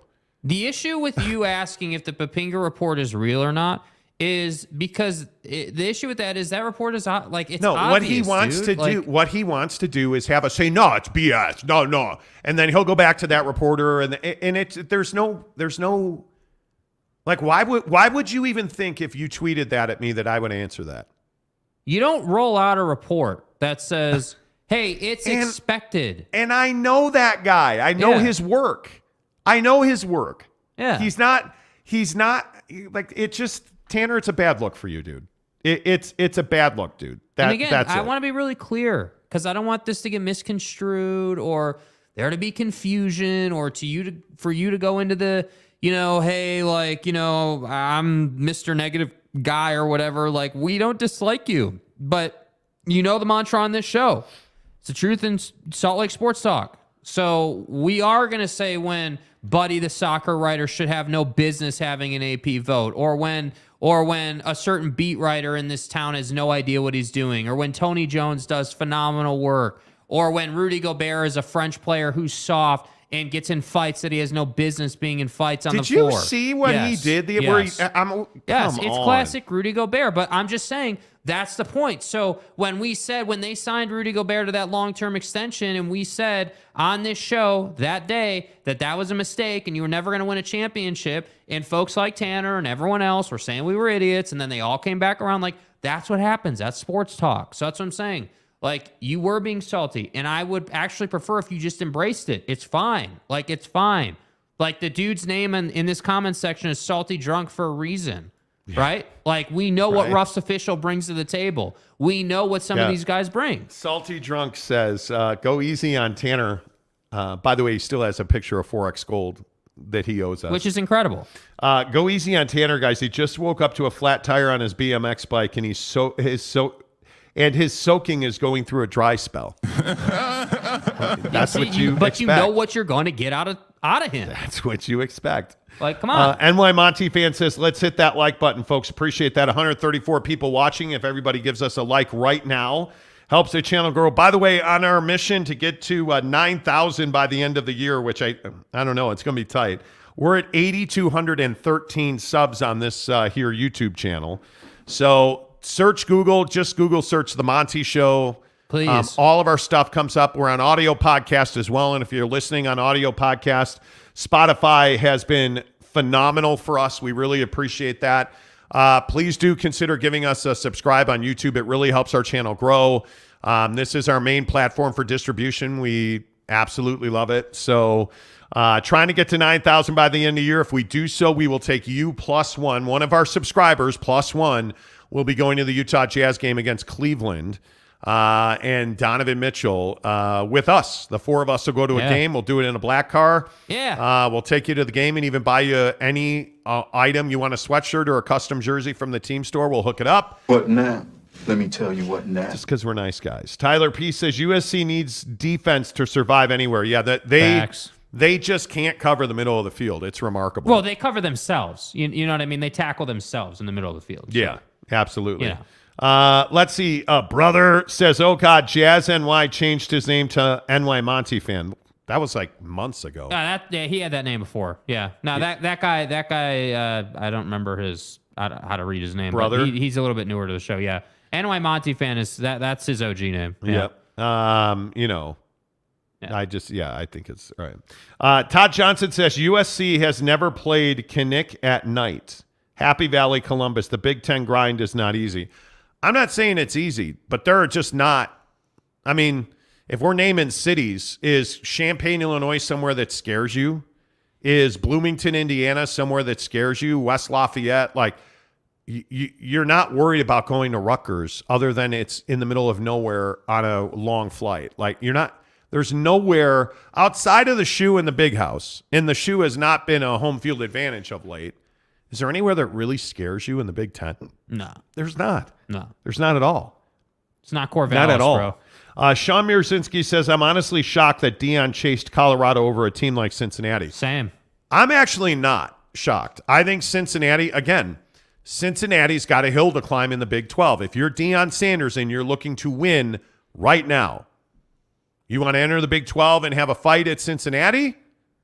And by the way, I think he probably knows the town of Cincinnati pretty well since he played for the Reds. Or do you want to go to Colorado and be at a place where, frankly, if you win 7 games a year, you're a god? I think the expectations lower at Colorado. Now, Yeah, that's there fair. are never low expectations when your name is Deion Sanders. Yeah. And you come in, and if you miss the video, I'll play it again because I think it's absolutely phenomenal. This Deion Sanders video of him accepting the job and talking to his players at Colorado. Just listen to the drip hitting the floor on like it's amazing how much swag. And jump in that portal. Go ahead. Jump in that portal. I mean, there's so much swag in him because he just doesn't. If you don't want to be there, and if you're not smart and tough, he doesn't want you there. Facts. And I think he's going to do what Urban Meyer does. Like one of the things that my old radio partner Kyle Gunther used to talk about all the time is Urban kept you nervous, man. Like he would tell you, "Hey, I'll pull your scholarship. Hey, you know what? Hey, I'm the coach. You're the player. Do it my way or you're out." Yep. Doesn't really work that way anymore. But kids want to play for Deion Sanders. Deion Sanders is going to bring his kid. His son is going to be the starting quarterback at Colorado. And the thing that I think is so phenomenal is he just so matter-of-factly says it's not going to be like that anymore. Do what you're going to do. You're going to jump in the portal. Go get what you can get. Because we're going to bring kids that are, say it with me, smart, tough. Like I love it. Yep. And I think it makes perfect sense that he took Boulder over Cincinnati. If we're truth-telling, I think it made perfect sense. Like you don't go from being a G5 team to a P5 team overnight. And he wants to win now. And one of the things I think you have to be as a head football coach is a terrible loser. And Deion Sanders is a terrible loser. And one of the things that bothers me about Kalani, I think Kalani is not a terrible loser. I think Kalani, we've talked about this, whether it's Wyoming or Poughkeepsie State, step on their neck, man. I don't care. Score 70 on everybody. If you can score 70 and give up 5, do it. If you know what I mean? Like boat race guys. I don't care about their feelings. I want to win games. I want to win national championships. Yeah, Kalani cares about feelings. I want to go undefeated every single year. Yeah, that's why you hear Kalani after literally every single game, win or loss. And this is how you know he's not a killer, with all due respect, right? After every single win or loss, well, hey, hell of a coach, hell of a team, really impressed by what they brought to the field. Really thought that, we played well in the run game, but the special teams needed some work. And we're going to watch the film and see what we need to work on there within the special teams. But just really happy with my team's performance, and I'll take any questions you guys have. Almost every time. And listen, that works, I guess, but what do you want to be? And this is the Deion Sanders conversation. Agreed.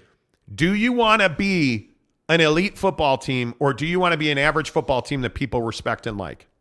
I want to be an elite football team because then people have to respect you, but they don't have to like you. I'm not necessarily, and we've talked about this on the show before. Yeah. Like with the two of us, I'm not the guy that's liked. Jake's the nice guy. I'm not the nice guy, right? So, and it's a different place to be. But I'm telling you now, you want to get something done? Call me. You want to win football games? Go to Prime. You want to be a nice guy and you want to be well respected and you want to be a good, not a great team, beat Kalani Sitake. Because until Kalani Sitake it has hate in his heart during the game for that team on the other sideline, that's not going to change. Until you're like, well, let's take our foot off the gas. We've scored 50 here. We're fine. But I think that's why you see, and again, I don't want to go too far down the rabbit hole on this BYU Kalani thing because that's really not what we're talking about. But I think that's why you saw Tuiaki keep his job so long. I think that's why you saw folks like Ed Lamb keep his job so long, because Kalani is a relationship guy. Kalani is, hey, I do care about people guy. And I don't have an issue with that concept per se, but it's kind of like what you said. Hey, if you want to be the biggest, baddest football team out there, you do have to have that don't give an F gene. You go out and just smash people. Like you kind of have to have that. It just is what it is, man. Yeah. You have to have it. Let's see. Boyd Lake says, and the Vikings are another bottom-dwelling pass defense. Bills coming up Sunday. Okay, I have no idea, Boyd. What are we doing, guys? Come on. Boyd Lake says, how about Mike freaking White? 57 attempts, 369, 6.5 yards per attempt. Yeah, great. Good. Better than Zachy Poo, unfortunately. Tom says, go Utes. Woot, woot. Good morning, y'all. What's up, Tom? Official Mike Bailey Hi, Mike Bailey. He says first game. Yeah, well. Okay. I like it. Tyler P. says, as a Utah fan, I've seen how hard it is to move to a bigger conference. Since he will have a tough first couple of years, Deion made the right choice. Totally agree. Because the Pac-12 is not deep. And now that USC's gone, I mean, is it that much of a stretch? Kyle Whittingham has a chance to set the bar in this conference. Because with SC gone... Wasn't he already setting the bar? Show me you know how to use the transfer portal and NIL to your advantage. Okay, that's fair. Yeah, that's fair. Because I know that SC does that. Well, I know that Oregon does that. Straight up doesn't like the transfer portal. We know that. I don't know that he doesn't like the transfer portal. I think that he doesn't use it the way that he could use it, and I don't know why that is. Is that because he doesn't get NIL funds or help? Is that because... But it works both ways. Goes both ways, right? So you're not going to get a check for funds for the transfer portal if you're not prolific in the transfer portal. You're not but philosophically, as we talk Utah football on the Monty Show, presented by our good friends at TryDayTrading.com, make sure that you get off that grind of looking for a side hustle and you get to TryDayTrading.com/Monty. Do you know what day trading is? It's much like the transfer portal. You're buying and selling commodities, right? Commodities and stocks. And what I would tell you is it's a prolific way of living. Did you know that the IRS has specific tax shelters and laws set up pointed at day trading? Did you know that in the tax community, whether that's a CPA, whether that's your accountant, their accountant, they all have strategies to facilitate and support prolific earnings from day trading? And did you know that when you go to TryDayTrading.com/Monty, that you can make as much as thousands of dollars a day? There are people today. We have 20 days until Christmas. Let's say you work 10 of those. If I said to you, before Christmas day trading, you could make $10,000, would you do it? Of course you'd do it. Are you going to make $10,000 before Christmas Day? If you're wondering, if you're calculating, or if you're a hard no, I'm not, TryDayTrading.com/Monty, because you deserve it. You work hard. Why don't you work for yourself? Why don't you stop relying on the 15th and the 30th? Why don't you stop relying on that every other week paycheck and start relying on daily earnings that you're making as a day trader? Do it now. TryDayTrading.com/Monty. And the best part is you get into it for free, because all I'm asking you to do is go and watch a free webinar. TryDayTrading.com/Monty. If you watch that webinar, it's going to change your life. I'm telling you now, it will change your life.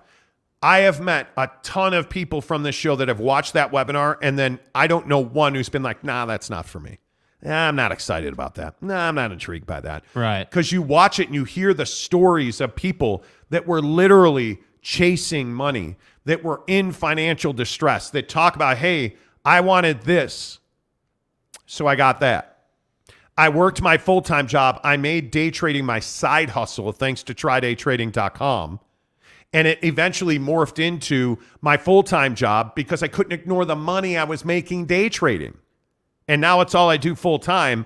And the thing that I also resonates with me is wait until you make that first $1,000 day. Think about how that will feel when you see that money in your day trading account. You made $1,000 today. That feels good. Imagine the relationship you'll have with yourself. TryDayTrading.com/Monty. Make sure you tell me you heard about it on the Monty Show. And don't ever forget, when you are through the program and you're ready to start trading, you trade their money, not your money. And if you make money with it, you get 50% of the profit at TryDayTrading.com/Monty. I think when you look at Kyle Whittingham, the biggest problem with Kyle Whittingham in the transfer portal is his history with quarterbacks and skill position players on offense. I think Utah is a defensive program. And if you are Jaquindon Jackson, you're a quarterback who comes into Utah and all of a sudden you're a running back. Now, turns out, who knew the kid could run? Because he's a running back and he can play. So does that mean that if I go to Utah as a quarterback, I'm going to wind up as a running back? Or am I going to be Chase Hansen who winds up as a linebacker? I want to be a quarterback. That's part of the problem at Utah. Now, what Kyle's going to have to do is he's going to have to fight for a quarterback. He's going to have to bring a kid in, and he's going to have to show he's willing to throw the ball at a very high level. because that's what it's going to take. And then he's going to have to go get skill position wide receivers. Yeah. And he's going to have to throw the ball a lot. And he's going to have to continue to cultivate running backs because Mekhi Bernard is a great guy, but he's not Tavion Thomas. Facts. And now this situation with Tavion Thomas leaving the program, right? So now is Jaquindon Jackson, is Bernard, is Glover, are those guys your number ones? Is Jaquindon Jackson a number one running back in the Pac-12? Maybe. Certainly was good enough against USC. Yeah, I think the thing for Witt is that it's bigger than just going and doing that. It's a philosophical thing, and I'm a big believer that you're not ever going to be a college football playoff team unless you have studs at the skill positions. You just have to have it. You got to have a back. You got to have a quarterback, obviously. And you got to have at least one big-time wide receiver, and ideally you'd have two, But the problem is their reputation is they are a defensive program. I agree, 100%. And so, you're the prolific five-star Jaquindon Jackson type guy who is a quarterback and is unwilling to become a running back. Isn't going to go to Utah, right? He's going to go somewhere where he can put his work on full display. It's a Jackson Dart situation 2 years ago at SC, right? Why is Jackson Dart at Ole Miss? Well, because he was promised a starting position by Lane Kiffin, and now he's got that opportunity and he's running with it. That's what kids want, and that's what Jacob Conover wants, right? That's what dude from Clemson wants. Like, that's what these guys say his want. Name. No, say his name. I don't even know how to say his DJ name. Uyunglele. Uyunglele. Hey, DJ, who you doing there? Is a good quarter, not at Clemson. Right. I think that Kyle Whittingham has to change what the perception and reality is on offense. Yeah. At Utah, because he's got guys like Bills on the offensive line. Like, he puts offensive linemen in the NFL, Potasi, like, you name it. He puts Bartons in the NFL, right? But he doesn't put quarterbacks. And generally, he doesn't put wide receivers in the NFL. And how many running backs has he put in the NFL? A few. Moss, you've put a few. But as a whole, the Tyler Huntley is a one-off. Yeah. That's an exception, not the rule. The rule is DBs, D linemen, linebackers. Those guys go to the NFL. Skilled defensive guys. Yeah, those guys go to the NFL. So we'll see. I'm interested to see how the transfer portal evolves. Mike Maples says, need to see who replaces Cam Rising in receiving weapons, or Utah is right back to to good run game and defense. Yeah, 9-3, 8-4. That's right. You have to be explosive. And listen, I have a pretty high appreciation level for a prolific running game. There are a few things more beautiful in the game of football than your offensive line getting after it and you getting 5 to 7 yards of carry. I mean, that's enjoyable football to watch for sure. But I just think in today's climate in college football, you have to be able to get down the field quick. And that's what I think you saw. Like SC is a good example of this. Like, SC, once Dye went down, didn't have some prolific running game. Like, they had a back, but it wasn't crazy good. The problem is that in the game, Caleb Williams was finding ways to hit his wide receivers down the field because they had talent. And yeah, Utah blew some coverages, but overall, that speed kills. And I think Utah needs to embrace that more. You got to find more 4-3 kind of guys. Yes. You have to have that. Well, and again, I'll just go back to the Caleb Williams situation. He got hurt running. Yeah. You can't in college or the NFL be a run-first quarterback. Caleb's not. He's a great thrower of the ball. And I still maintain, if I had a vote, I'd vote for Caleb Williams to win the Heisman Trophy. I think Stetson Bennett probably wins it. But I would vote for Caleb Williams. But I want a guy who's a throw-first guy. I want Caleb Williams to run a little less. That's what I want. And I think I got to believe he goes to the league now. But yeah, here nor there. Why wouldn't you? Yeah, I think you need a guy that throws first, runs a little less. But if you look at the best quarterbacks in college football right now, and I mean, again, Stetson Bennett might be the best example of this. Throw first guys are still very valuable commodities. And I'm not saying Stetson Bennett's a statue, but he's not the runner that Caleb is. I look at Cam Rising. Cam Rising is neither a gifted thrower or a gifted runner, but he does both pretty well. And he's got the leadership intangibles. Does he get drafted? I think he'll find his way. I do think he gets drafted. Could be a late round pick. Lower end draft pick. Right, he could be a late round pick, maybe. Especially if they win the Rose Bowl. I don't know. I still maintain, and this is just me, the depth of quality quarterback in the Pac-12 is underrated. Penix coming back, are you surprised by that?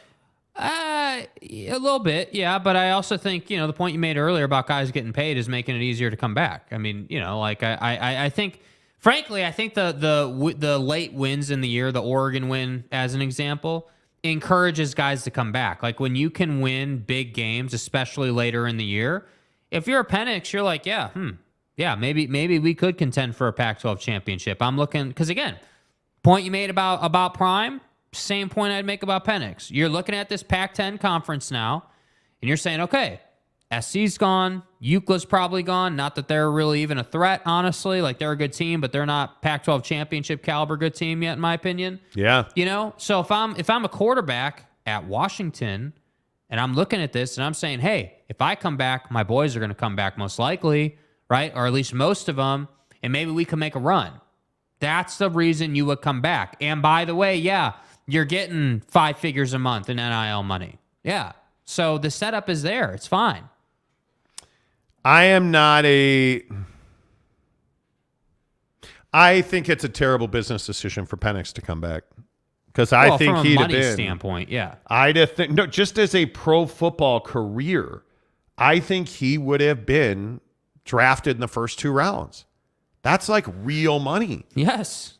And I don't know what you guys think of it, but I look at guys like Bryce Young, like Will Levis is a home run. You're not going to, if you draft him, you're not going to miss there. Tanner McKee, we'll see how he translates. That's a bad football team at Stanford. Yeah. By the way, and we probably haven't talked enough about the fact that David Shaw stepped down. But, I mean, I we'll see how that transfers. But if you look around the quarterback indexes and you look at the guys that are ranking quarterbacks, I mean, it's remarkable to me that Bryce Young doesn't get more run. I think I am probably the only one that espouses his greatness. Like, I feel like I am the only guy on a regular basis all season long every week who has told you Bryce Young's the best NFL prospect in my mind. He's the best NFL quarterback prospect. I think Jaron Hall is up on that list as well. But I don't think, like C.J. Stroud, by most people, he's either 1 or 2 in quarterback rankings. And I don't see it with C.J. Stroud. I want to. Anthony Richardson's a guy that I just don't understand why there's hype around Anthony Richardson. He can't throw an accurate football. Yeah. But you're going to rank him ahead of a guy like Hendon Hooker, who obviously now has an injury. Right. That's a huge.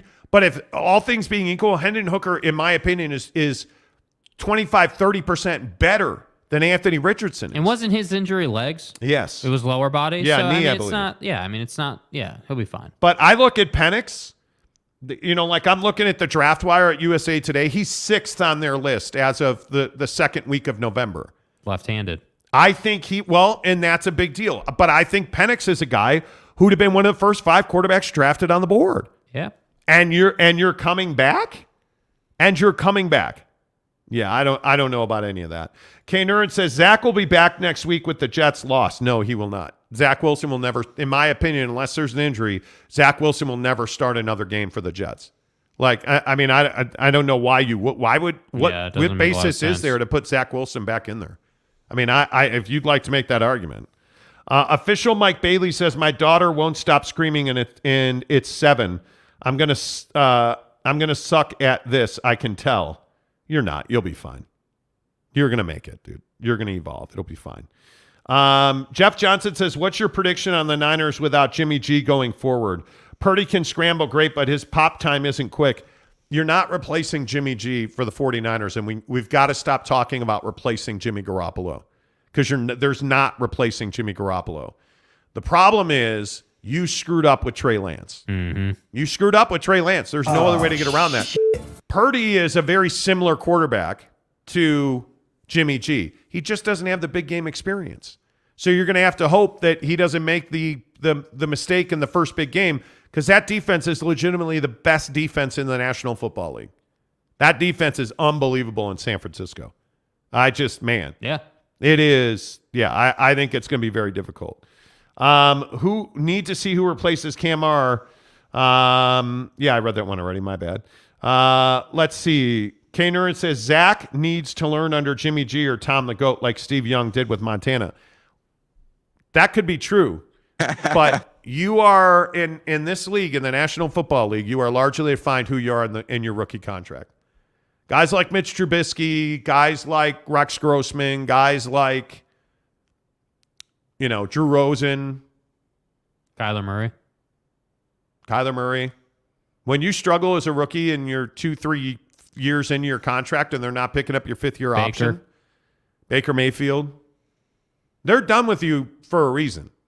There's a reason that, the great crab thief is no longer in Tampa, Jameis Winston. He's in New Orleans, and he's struggling to get back on the field because he can't beat out the Red Rocket. Or, like when Taysom Hill is one of your starting quarterback options, you have a quarterback problem. Who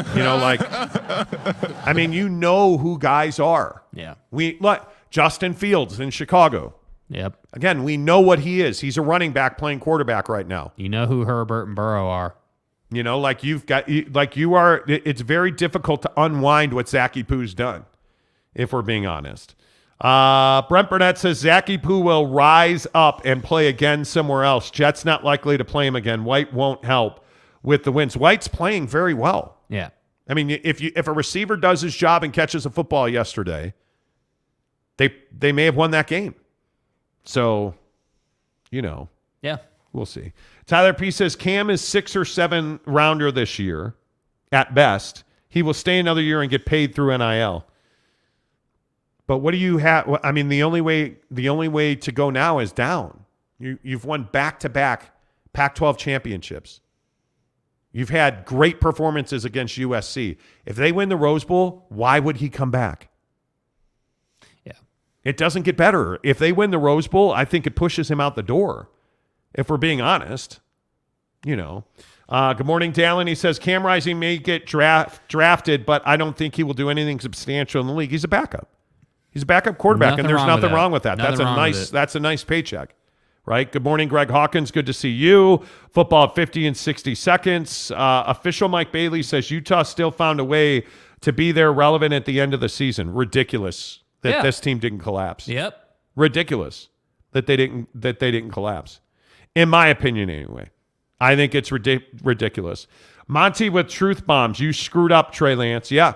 I think that's the biggest problem with the 49ers right now is Trey Lance. Continues to be a huge problem for them. And you weren't a Trey Lance guy at that time either when they drafted him. him. I thought it was a huge mistake. Yeah. And then to just hand him the ball and have a Jimmy G, all that controversy, and now you look like a dumbass because you didn't trade him. He saved you, and now he's hurt, and you're right back where you were. What are we doing? You're signing guys off other teams' practice squads to be your backup. Yeah. That's the problem.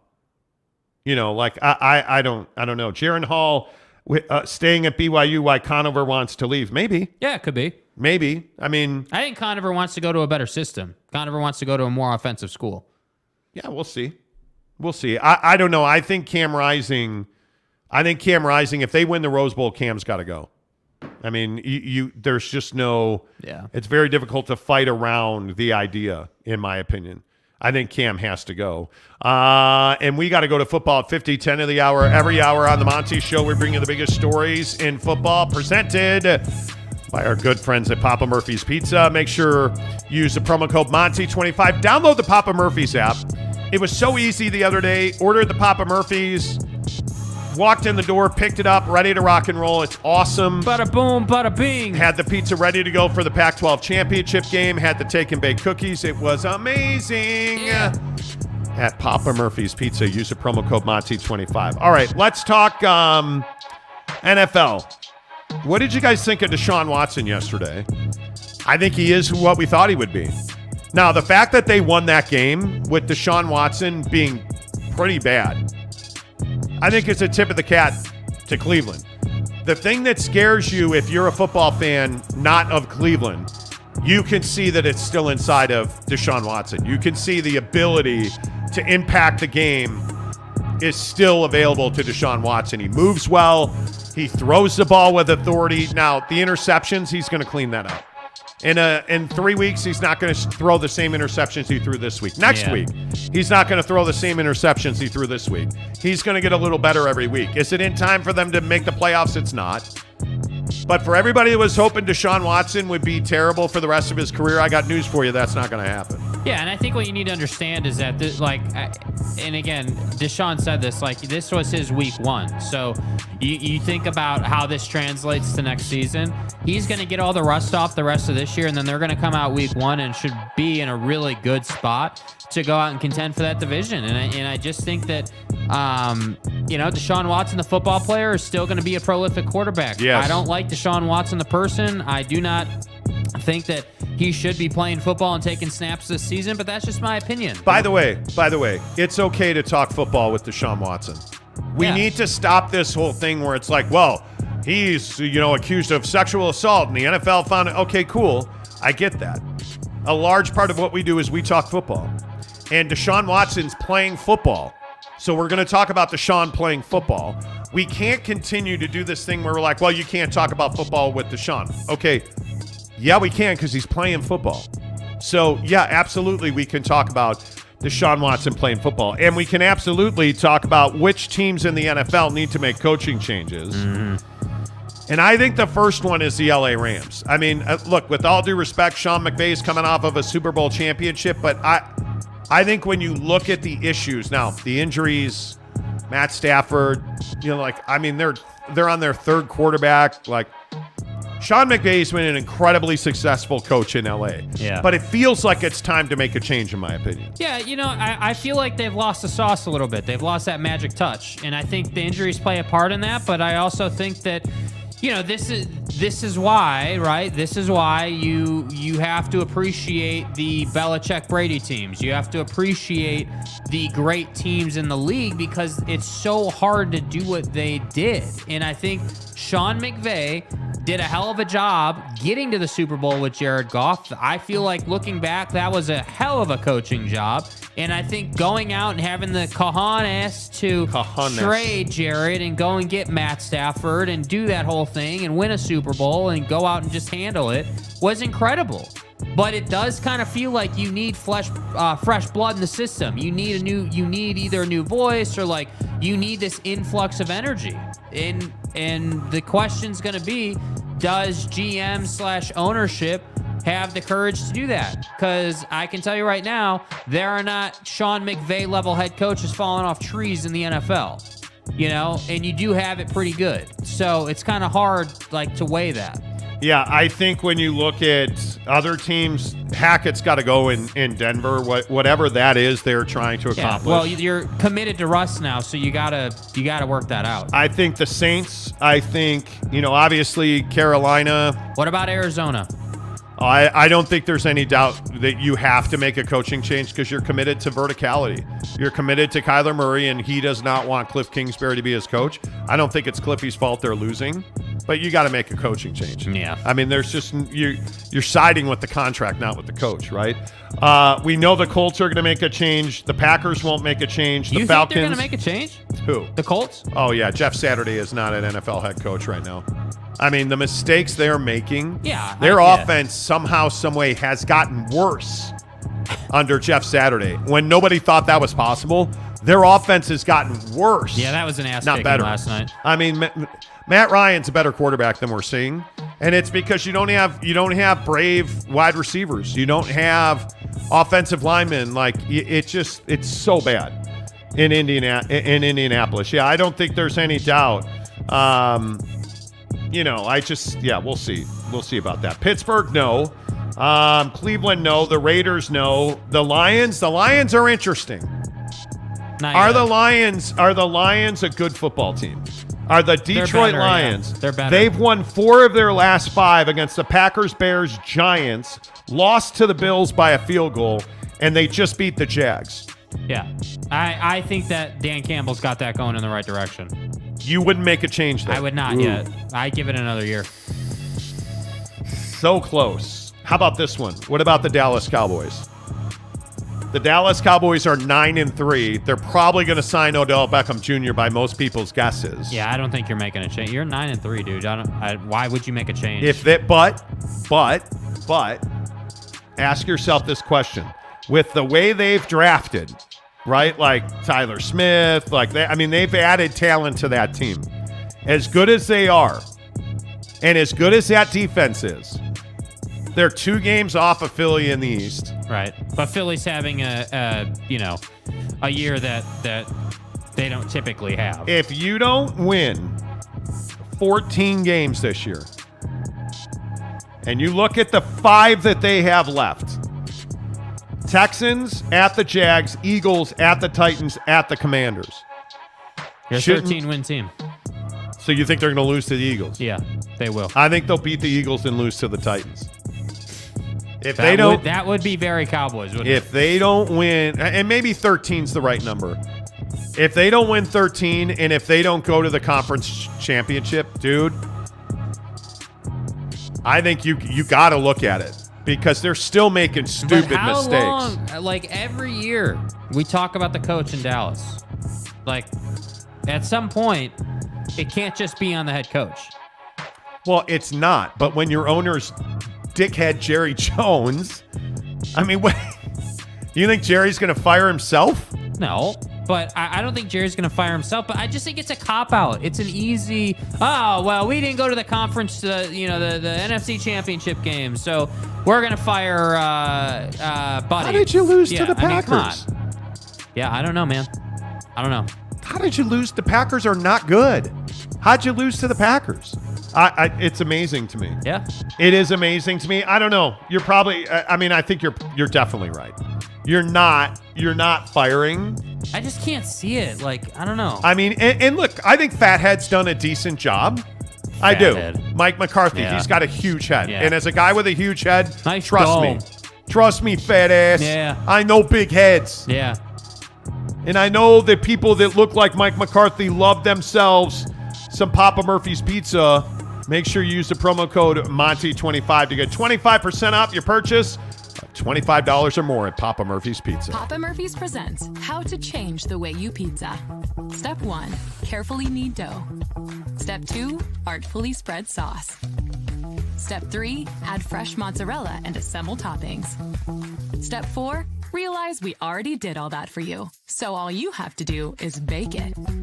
For a limited time only, get the Hog Heaven Pizza with Canadian bacon, ground sausage, and crispy bacon.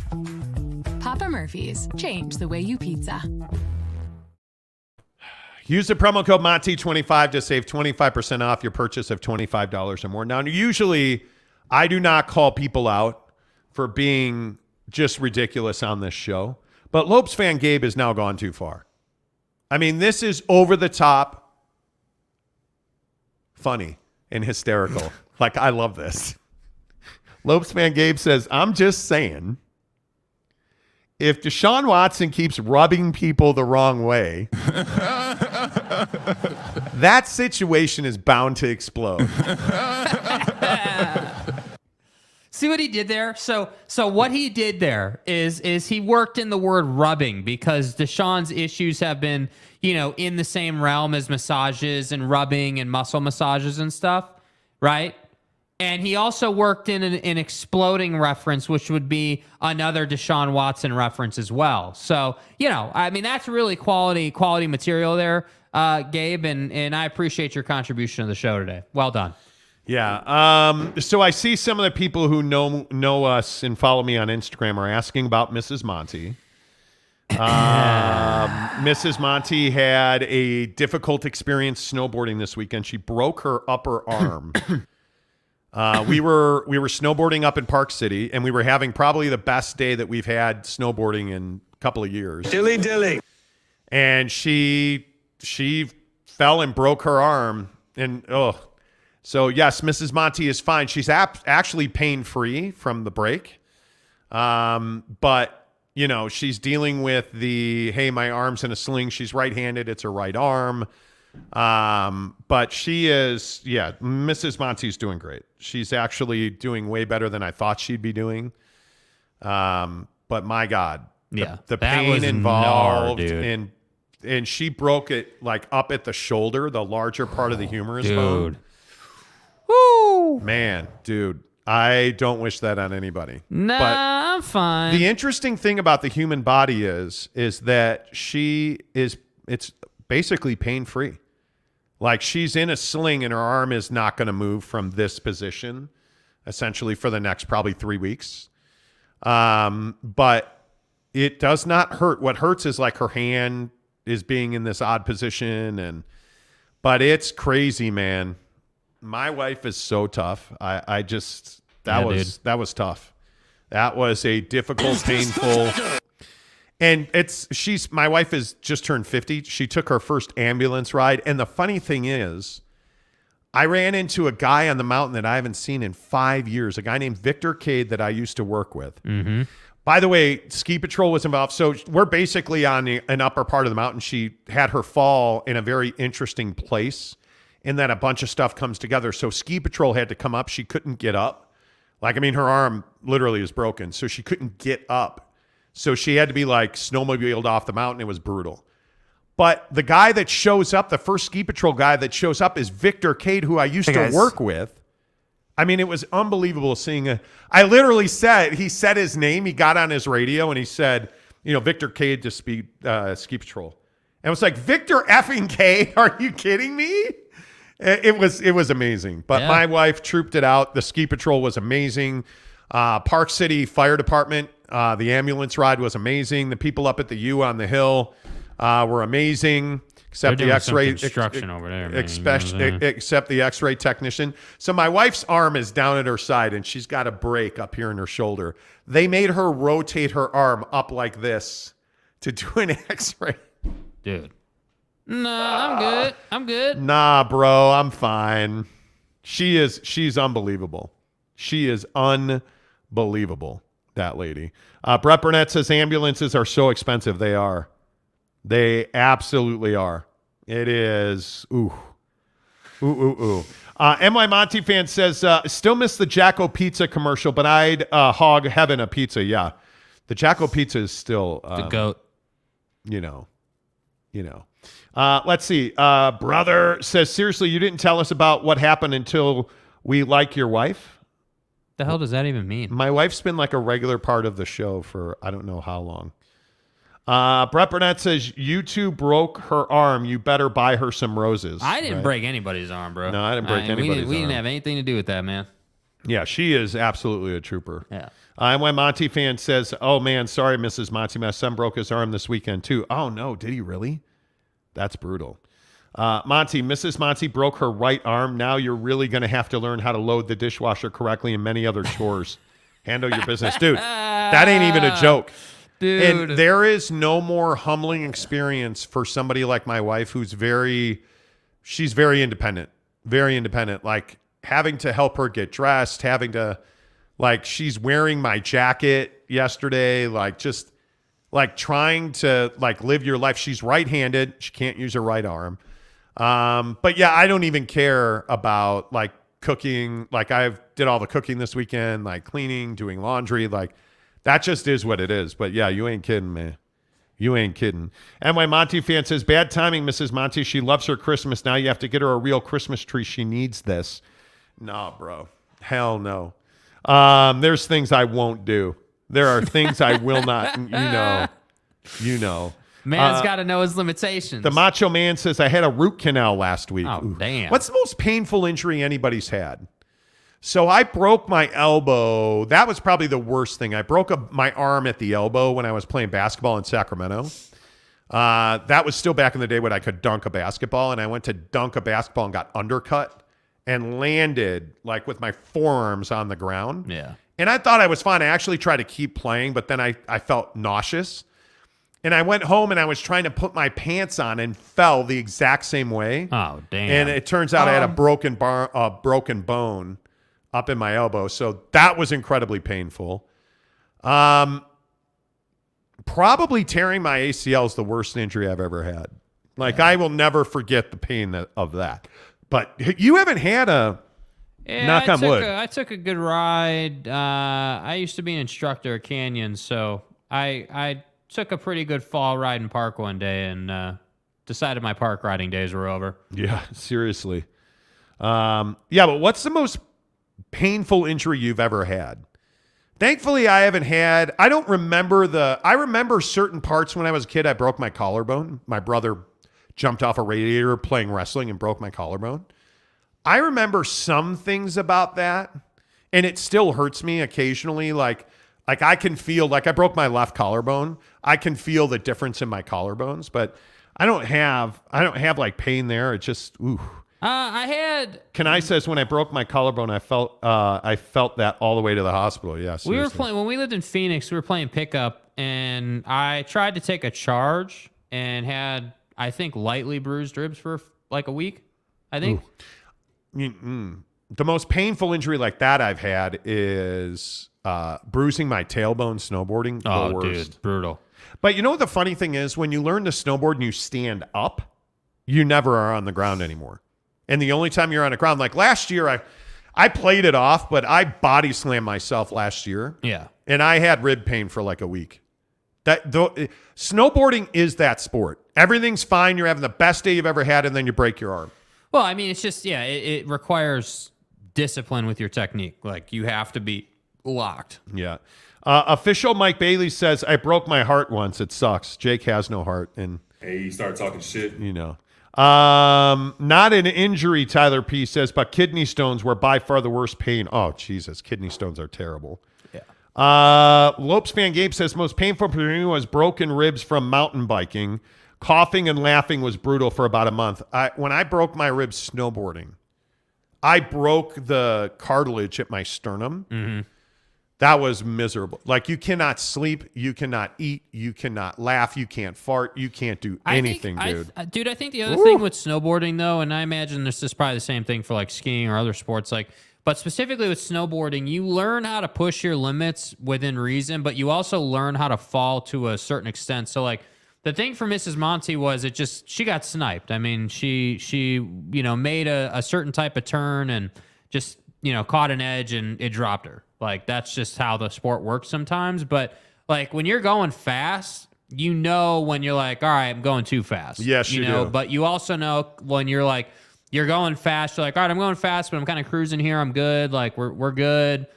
So, like, you find your limits, and if you stick to your limits, you will be fine. Oof. Nah, bro. Nah. Riley O'Brien makes a good point. Says Mike Tyson's worst was he broke his back. It was a spinal. Okay, Wow. I'll wait. Go ahead. Wow. Why you gotta put me on a spot like this, dude? Spinal. Back is broken. There you go. Thank you. I broke my back. Awesome. Kanai Johnson says, do you guys remember the old wall heaters that had like some type of small opening device on it so you can open and close the vent? Yeah. Oh, yeah. Absolutely. I do remember those. Worst injury for me was having an icicle hit my head and needed staples. Jesus. Spinal. Are you serious? I broke my back. Good Lord. MY Monty fan says, I broke my ribs and they punctured my liver and lung. Bro. Literally stick a fork in me. I was done. Good He is Lord. a sick puppy. Ooh. Fat Jesus says, no, I'm not reading about your epididymis. Giggity says, I'm dealing with gout in my big toe right now. This is up there in pain experience. Ooh, gout's nasty. Yeah. Gout is nasty. Brother says, that same thing until I almost fell through my knee with no wet floor inside of my working space. But look on the bright side. It's not broken, only just a sore knee. I'm okay to go back to go to the medical, Monty. Ooh. Last year, snowboarding. I don't know. Last year was the first year I snowboarded in 5 years. So, I struggled all year to get off the lift. Mm-hmm. Like, Took on a a beating. snowboard, Yeah. you have 1 foot in a binding and 1 foot out when you get off the lift. And I just struggled with it. So, at the top of PCMR, I slipped and slammed my knee on hard ice and broke what's called a bursa sac. Oh, yeah. It's been a rough physical year in my house. Good Lord. Good Lord. Brett Burnett says you introduced her to the sport, which caused the problem. You two in trouble. You know, the worst part she's is been riding for a long time. when she was laying on the ground screaming in pain, like, you're helpless. You're sitting there waiting for ski patrol. Yeah. It's the worst thing in the world. And I had nightmares all night Saturday night. She did this on Saturday. Like, I had nightmares about her screaming all night long. Mm-hmm. It was terrible. Like, it just hurts my heart, dude. Like, But, like the people, my wife had just bought dope snow gear, like clothing, and they had to cut her jacket off of her. So Dope Snow replaced it, which was nice. So there's been good moments with it. There's been good moments with it. Okay, so Kanai on the radiator thing. Ours was broken edge sharp. Well, I ended up stabbing myself in the back about 1 inch from the spine. I was... Spinal. Wow, that's brutal. San Diego State says, worst injury, high ankle sprain while playing 2-on-2 basketball. And Peterson Gym at San Diego State versus 2 players on the Aztec women's basketball team. Pride made me play through it. Wrong decision. High ankle sprains are the worst ever. Dude. And by the way, a high ankle sprain essentially is you have 2 bones in your leg. They spread apart. You're close to breaking it. Back is broken. You're close to breaking it. Jeremy says, I remember boarding up at Brighton, and after landing on a small jump going about 60 miles an hour, at least it felt like it, I caught a back edge, and it was the first time I'd saw stars because I hit my head so freaking hard. Oh yeah, we've all done that. We've all. I can tell you the first time I ever got on a snowboard at a little place called Snow Valley. I hit my head, and I got my bell rung for sure. Well, the funny thing is, I was telling my wife that I hurt my shoulder at Snow Valley. Jake and I were snowboarding in the dark at night, and there's a turn at Snow Valley where you come down. You turn right and you go straight down the hill, but there's a tree there. And I went to stop at that tree and just body slam myself. And my shoulder was wrecked for probably 3 years. I never got it fixed, but now I've worked it out and rehabbed it a little bit, and now it's fine. But yeah, I've done that. It's absolutely brutal. Dude. Brett Burnett says most painful injury is a paper cut sometimes. Oh, no doubt. Hangnails, little things. Yeah. Terrible. All right. The Monty Show is presented by our good friends at The Advocates. Make sure you find them online, theadvocates.com. The best injury attorneys in the business on another rainy, snowy morning, depending where you are in the state of Utah across the valley. Or if you're one of our listeners in Phoenix, absolutely. The brand new Advocates office is open in Phoenix. And by the way, Idaho, Utah, Phoenix, get online, theadvocates.com. All of their offices and all their service areas and states are there. And whether it's Social Security, disability, here in Utah, workman's comp, you name it, injuries, slips and falls, car accidents, motorcycles, you name it, they do it. The Advocates, where you never come out of pocket to pay for a consultation or a retainer. They don't do that. You don't pay the Advocates unless and until they win your case at theadvocates.com. What do you think the biggest story in sports today is? I don't think there's any doubt. Utah getting slapped in the face. I think it is this. The Utah Utes are back-to-back Pac-12 champions. And the thing that's amazing is that in the coaches poll, USC is 8th and Utah is 10th. I cannot believe that. Yeah. That the coaches rank USC higher than Utah, who's beaten USC twice, including the Pac-12 championship game. Yeah. So I'll ask again. They did it to Oregon last year when they beat Oregon twice. They've done it to USC this year. What does Utah have to do to get over? Because I don't know the answer to that. And I know it seems simplistic, and I know it seems like I'm just stirring the pot for a problem, but I think the Pac-12 and the lack of viewership amongst those that matter, coaches, writers, East Coast, Midwest, they just don't care. The Southeast doesn't care about the Pac-12. And so I'm begging Utah to get out of the Pac-12. Get to the Big 12 as soon as you can. Give me BYU and Utah every single year. Give me eyes on the Utah Ute program every single week, because Kyle Whittingham has earned his spot as one of the elite coaches in college football that nobody knows about. The Utah Ute football program is one of the best programs in the country, but nobody knows about it. So they rank them 10th behind a USC team that they've beaten twice, because USC has a reputation Utah doesn't. And it's crazy to even say that out loud, that Utah doesn't have the football reputation it needs to be respected nationally. And there's only one explanation for that, because it's not winning games. It's not recruiting. It's not beating the Giants, because they've done that. It's not winning conference championships. They've done that back-to-back years. It's that nobody sees you play football. Nobody cares what you do in the portal or in recruiting when they don't watch your games, and nobody watches Pac-12 football. Even though on television, Utah has one of the biggest West Coast audiences, nobody watches Utah football in the Southeast, in the East, in the Northeast, in the Midwest, in Texas. Nobody watches. And those are the people that are the decision makers. And they rank USC 8th and Utah 10th. It is frustrating. The word I was disgusted by it yesterday. Yeah. When I saw the coaches poll. Yeah. What does Utah have to do to get over? Yeah, I to be honest with you, I don't know. That's my honest answer. I don't even know what getting over looks like.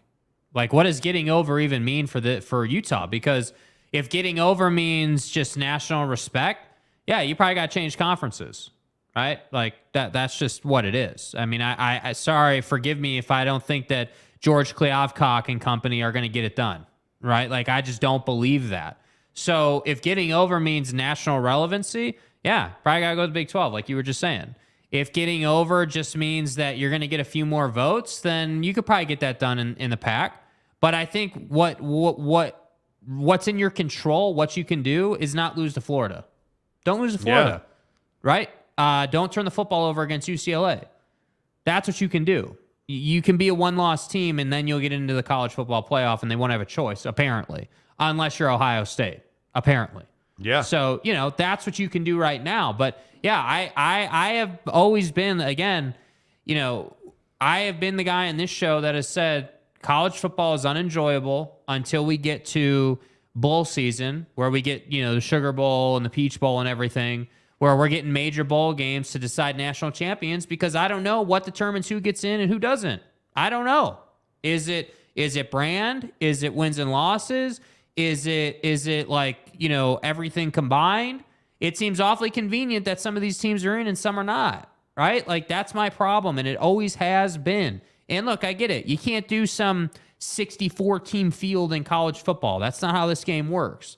But there has to be more consistency. There's got to be a rubric. The way there is in college basketball, there's got to be a rubric in college football for who gets in and who doesn't. And I don't want to hear that, well, Alabama's a 2-loss team and that's why they didn't get in. That's trash. That's just not a fair argument. Yeah, and you know what? I think that's why when you look at, and BYU's an interesting example.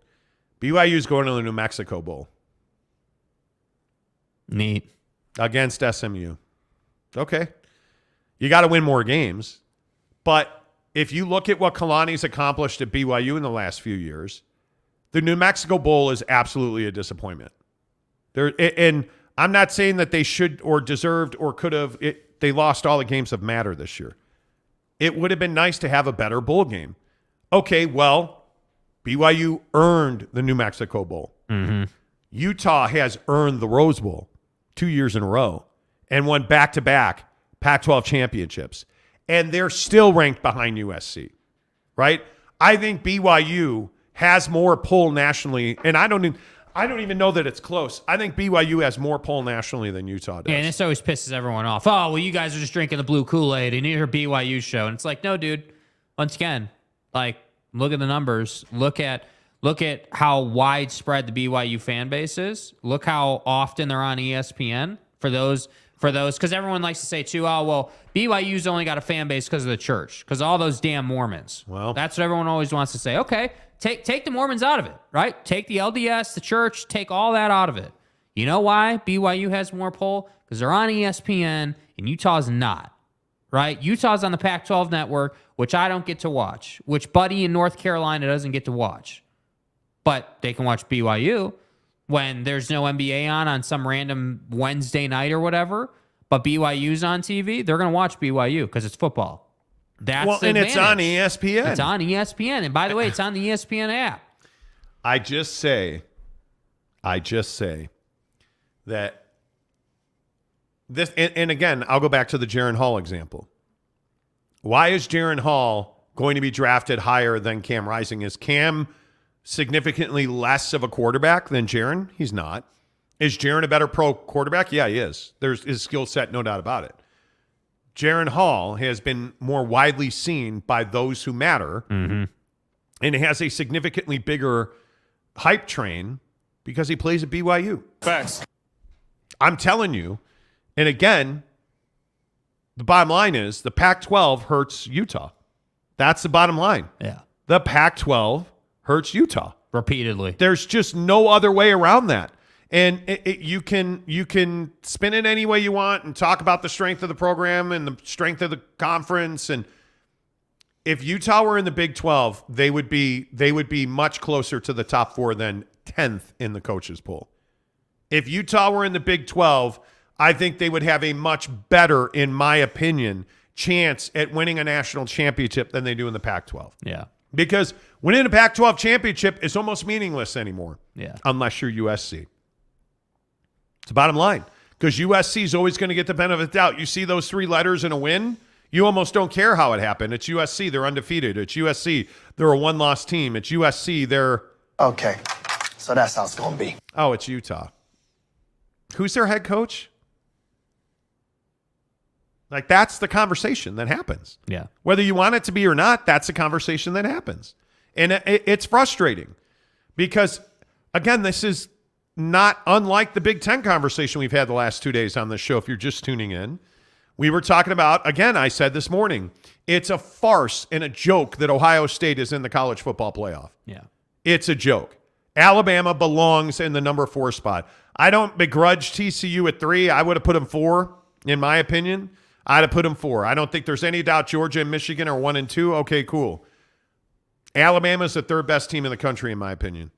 And I think if it was a 2-3 Michigan-Bama, I think we would have Georgia and Alabama for the national championship, and I don't think anybody would hate that. Nope. I think it would draw a huge audience. And you can respect it because they're the 2 best teams in the country, which is what it's supposed to be about. Yeah. By the way, how many people know who the head coach is at Colorado but don't know who the head coach is at Utah? Can I just ask that question real quick? Well, the prime thing's interesting. Does Deion Sanders raise the bar for Colorado nationally? Absolutely. There's nobody this morning that doesn't know that Deion Sanders is the coach at Colorado. And why is that? Because Deion put it out, the Pac-12 put it out, Colorado put it out, ESPN put it out, Fox put it out. Everybody's talking about it. We've played it. Deion Sanders talking to the Colorado football team saying, hey, if you got to get in the transfer portal, go where you want to go, get what you can get. Go on and jump into the portal. Because I'm going to bring guys. I'm bringing my luggage, and it's Louis. Right? I'm bringing my son. Here's your starting quarterback. Because that's what you do. When's the last time we've seen anything like that out of Utah? Come on, man. When's the last time we've seen anything like that out of Oregon State, Washington State? Oh, that's right. We don't, because they don't have the biggest swinging D in the flipping football world in Prime as their head coach, who walks around with cameras everywhere he goes, which is exactly what you should be doing. You should absolutely be doing that. Mm-hmm. Are they? They're not. Will Utah ever do that? They won't. Does USC do that? They do. They have guys mic'd up for football practice at USC because they do daily specials at USC. Do they do that at Utah? They don't. Like, the Pac-12 is forever broken. You can save UCLA and keep them in the conference. Okay, great. The Pac-12 is forever broken because does UCLA move the needle? Oh, they're the best team in DTR, and they lost 4 games this year, man. Because it's Chip Kelly. If Prime had been hired at UCLA, we'd be having a different conversation. But he's in Boulder, not in flipping Westwood. Mm-hmm. Pac-12's forever broken, and Kliavkoff can't fix it. Nope. Because he doesn't know what he's doing. But what is the Big 12 doing? Big 12's doing what it should be doing. Not talking a whole lot, are they? Nope. Just going to the college football playoff. Just doing their thing, putting TCU in. You know, it's all good. It's all good, man. It's all good. Yeah, anyway. I'll stop. Good talk. The top 4 teams in the country, in my opinion, if I was voting, the top 4 teams in the country would have been Georgia 1 and nobody else. I kid. Georgia 1, Michigan 2, Alabama 3, TCU 4. Agreed. That's who I'd have put in. And I think it's easy to see that. I just don't think it's that difficult to be like, yeah, TCU lost. They got to pay a price for that, but they're still in the playoff, right? That's why they're 4. Yeah. Bama's 3, right? Because they are a 2-loss team, and they need to pay a price for that. But they're definitely better than Ohio State because they play in the SEC. And that SEC schedule is way better than the Big Ten schedule. With all due respect to Purdue, I know Purdue is a world beater. And then obviously, Michigan and Georgia are very straightforward. Michigan's 2, Georgia's 1. Like, you see what I mean? Like, it's just not that hard to be like, yeah, these are the teams that should be in, and these are the teams that shouldn't be in. Sorry, Ohio State, that Big Ten schedule is holding you back. Wow. I don't know why that's so difficult. I don't know either. I don't get it. And I will continue to die on the hill of more people know who Deion Sanders is than Kyle Whittingham. And as long as that's the case, that's the problem. Yeah, I think it's going to be interesting to see how the transfer portal goes because Hudson Carr is officially in the transfer portal. Man, if you're Georgia, aren't you going after Hudson Carr? Mm-hmm. Card? Because Stetson Bennett's going to the NFL. Yeah. I mean, the guy's going to win the Heisman Trophy. Have to. I mean, there's... He's got a pro setup, too. Dude. Yeah, the transfer portal's life-changing. But again, Deion, right? So Deion should be able to get into the transfer portal and really be prolific. Like, he should. Yeah. Yeah, but it's a good morning to be a Utah fan. I mean, you're back-to-back Pac-12 champions. You're going to the Rose Bowl against Penn State. You're a 1.5 favorite against Penn State. You should win that game. That's a game you feel like you should win. You should win that game. You should feel like you're better than Penn State. And I think if Utah wins the Rose Bowl, I just don't know what else Kyle Whittingham can do, from being the original BCS buster to winning a national championship to, now back-to-back Pac-12 titles, back-to-back Rose Bowl trips. Like, there's just nothing left. I mean, there's only one thing. Well, national championship. There's only one thing, and I think that the tough part about that is that's more complicated than going to the Rose Bowl. You've shown that you can get to the Rose Bowl now. We know you can do that. I don't know if the Pac-12 ever has a seat at the table. Yeah, I mean, you know what it is. No, seriously, you know what it is. You got to go undefeated. You can't. This is the TCU thing. But a one-loss USC team could have gotten in. And what would it have meant to the Pac-12 that outgoing USC? And I think they'll win the conference next year. My opinion is that Lincoln Riley is only going to be a better football coach and a better football team next year. Yeah. They're going to be better. They're not going to give Utah 80 points in 2 games. I mean, that's unbelievable that Cam and company did that to them. Yeah. USC is going to be better, and I think I got to believe that Cam goes. I got to think he goes. Yeah. With all the injuries he's battled now, this knee thing, and I just – if they win the Rose Bowl, how does Cam Rising come back? Because I don't think anybody's delusional enough to think that Utah can – what, are you going to get better, win the conference, and then go to the national championship next year? Or go to the college football playoff? That seems improbable. Yeah. Especially with USC in the conference, Deion in the conference. I think the Pac-12 is growing competitively speaking, but I don't know why you would come back. I mean, he's making good NIL money. I get that, but – Clark Phillips is making good NIL money. Is he coming back? There's not a chance he's coming back. Right? You don't choose NIL money over league money. You just don't do that. You don't do that. And I think, by the way, nobody's going to deny you got incredibly fortunate with Oregon just absolutely choking on a D, falling apart. I mean, But Bo Nix, by the way, duck season, where you at, help. dude? You got help and a lot of it to get here. Now, I'm not saying that the Utes didn't earn it. You beat USC twice, this USC team twice in a year. You've absolutely earned it. You earned it last year with Oregon. Yeah.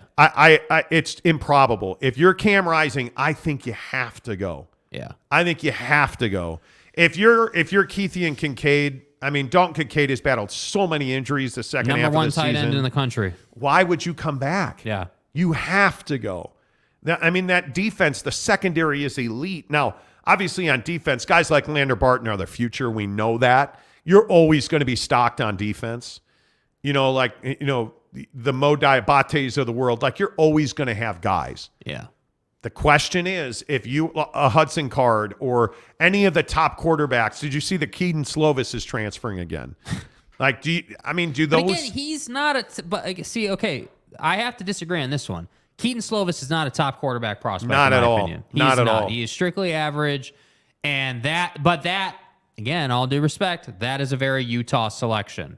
If I had ever seen one, that's a Utah selection. Yeah, and I think when you look at a Drew Pine out of Notre Dame, Drew Pine's not a difference-making quarterback. Game manager, runs the offense a bit, but he's not a game breaker at all. I think when you look at the transfer portal and how transformative it is, I think it's going to be really interesting to see what Witt does to rebuild this team, because you're going to, in my opinion, be Rose Bowl champions. Yeah. And it's this team, if you're not inspired by what the Utah Utes are doing, special. If you are not inspired by what they've done over the last 2 years through all of the issues that this team has had on and off the field, with Tavion alone, that Jaquindon Jackson puts up that performance in that game to give you, another Pac-12 championship, it's remarkable. Like, I don't know. Cam taking the big shots. Right? I mean, that you win 42-24, 13 carries, 105 yards, and 2 scores for Jaquindon it's unbelievable. Yeah, 47 points for Utah is ridiculous. And he was a quarterback a year ago. Yeah. I mean, it's unbelievable. But I think, again, all of this to say, if I'm Cam Rising, I have to go. If I'm Dalton Kincaid, I have to go. If I'm Brant Keithy, I have to go. The tight end is becoming such a prolific position in the NFL. You have to go, right? Like, have to. Now is the time. This Rose Bowl, this is the feather. This is the cherry on top. This is you're dotting your I's and crossing your T's on your legacy. You have a big game in the Rose Bowl. Oh, man. That'll up your draft stock big time. I mean, and that they're 1.5 over mighty Penn State. Oh, the Good Big Ten. God. Oh, my God. Shut up. I'm so tired of hearing it. The Big Ten. The Big Ten's a 2-team league. Yeah. A 2-team league. Hey, by the way, the Pac-12's a 6-team league. Now I sit here and say that. Yeah, now I sit here and say that, and I may be completely wrong. Greg Hawkins says 47-24, that Alex Grinch USC defense is trash. Well, they're on the rise. I mean, again, Sean New is a very interesting figure in this conversation because USC, he's up for assistant of the year. He is up for assistant coach of the year in college football. Sean New, the D-line coach at USC, and he is that guy can recruit the balls off a donkey. Like that guy, Sean Nua is an incredible recruiter. I mean, he can recruit the balls off a donkey. Tell me I'm wrong. Real. Tell me, yeah, man. I'm for real. I mean, he is. Yeah. Greg Romano, I agree with that. Dallin Holker is going to go to Utah. I've heard that from 5 different people who say they already know. But I just, yeah. Yeah. I think that USC defense is going to get much better. I think it better. BYU, and by the way, if you did not hear the news out of Boise last night, reports say that Kelly Papinga is leaving Boise State and coming to Provo in some form or fashion to coach at BYU. The word used was expected. My guess is, and we heard Friday that Kelly Papinga was absolutely a guy they were looking at for assistant head coach linebackers. Yeah. But I wouldn't be surprised if they used Kelly as he's an excellent linebacker coach. If they used him as a linebacker coach and the special teams coordinator, I would not be surprised at that. Yeah. I mean, special teams in Provo were garbage this year. Yeah. I mean, Jake the Make was no longer a thing. Keep just the kicking game, the kick coverages, field position. BYU, for large swaths of the season, was unable to flip the field. They were unable to control the game. I mean, obviously, defensively, they couldn't get off the field on third down. But you also couldn't kick well. You also couldn't punt well. You couldn't cover well. I wouldn't be surprised to see Kelly Papinga as linebacker coach and special teams coordinator. Yeah. I would not be. They're 2 different phases of practice. You can absolutely do that. You can absolutely do that. Yeah. But I think the next week to 10 days is going to be completely transformative. And we've been telling you for 2 weeks that significant changes were coming to BYU. Now, the one thing that I have not seen, and obviously it's recruiting season, so I understand why BYU is being very, very quiet about the changes they are making. I have not seen anything about changes in the strength and conditioning department. And that's something that's got to happen. Yeah. It's got to happen. So, I mean, I've seen all of the, the Ed Lambs, the Cullens, the Harvey Ungas, I'm curious what's going on with Harvey Unga because it's disappointing that he is leaving. But, hearing all of that, it's going to be really interesting to see because I don't know that you needed change on offense at all in any way, shape, or form. Mm-hmm. I think the offense has been fine. Yeah, it's the only reliable thing you had. Yeah. Let's see. Greg Hawkins says, I personally am very excited for the first ever Penn State-Utah matchup. I think Penn State is a very average football team. I swear to God if they lose to Penn State, dude. But again, let's play the Penn State game. I'm happy to do it. Somebody tell me the quality Penn State win. I know, listen, man, I get it. It's the Big Ten. They're the best conference that anyone's ever seen. Generally speaking, it's a kick in the groin. Here are their wins at Penn State. At Purdue.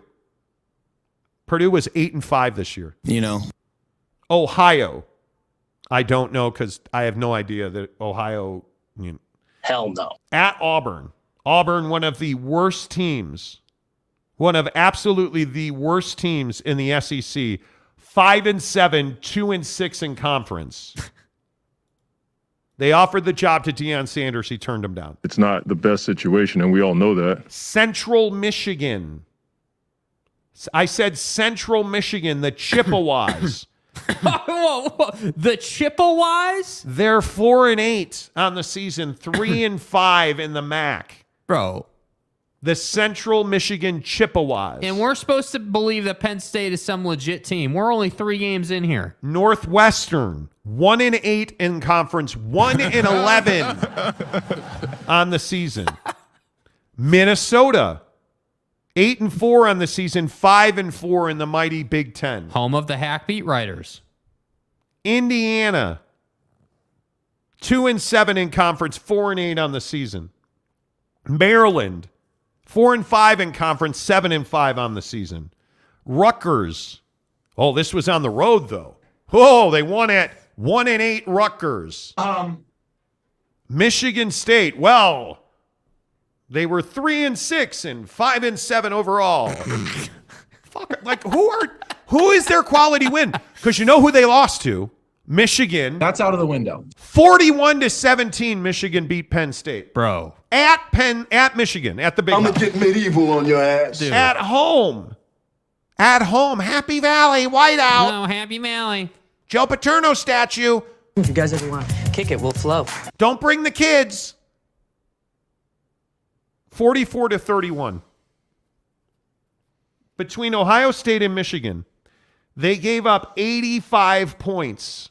That's pretty much self-explanatory. They lost 85-48 to Michigan and Ohio State. Dude. Oh, but it's Penn State. Praise Jesus, it's Penn State. This conference is so embarrassing. God bless. It's the East and then everybody else. But Purdue, boiler up, No, not boiler up. What are you, nuts? Not boiler up. Well, Purdue was 8-5. That's an 8-win football team, boy. Who cares? Oh, but they're going to the Cheez-It Citrus Bowl. Who cares? It's Purdue. It's Purdue, man. Man. It's Michigan, Ohio State. Hey, who's in the Big Ten? Michigan and Ohio State. Who else? Nobody. Nobody is out. Nobody else is Nobody. In 2 years, it'll be Michigan, Ohio State, and USC. And actually, it'll be USC, Michigan, Ohio State. Yeah. Get out of here. Conference sucks. I'm so tired. Oh, my God. No. It's the Big Ten. Get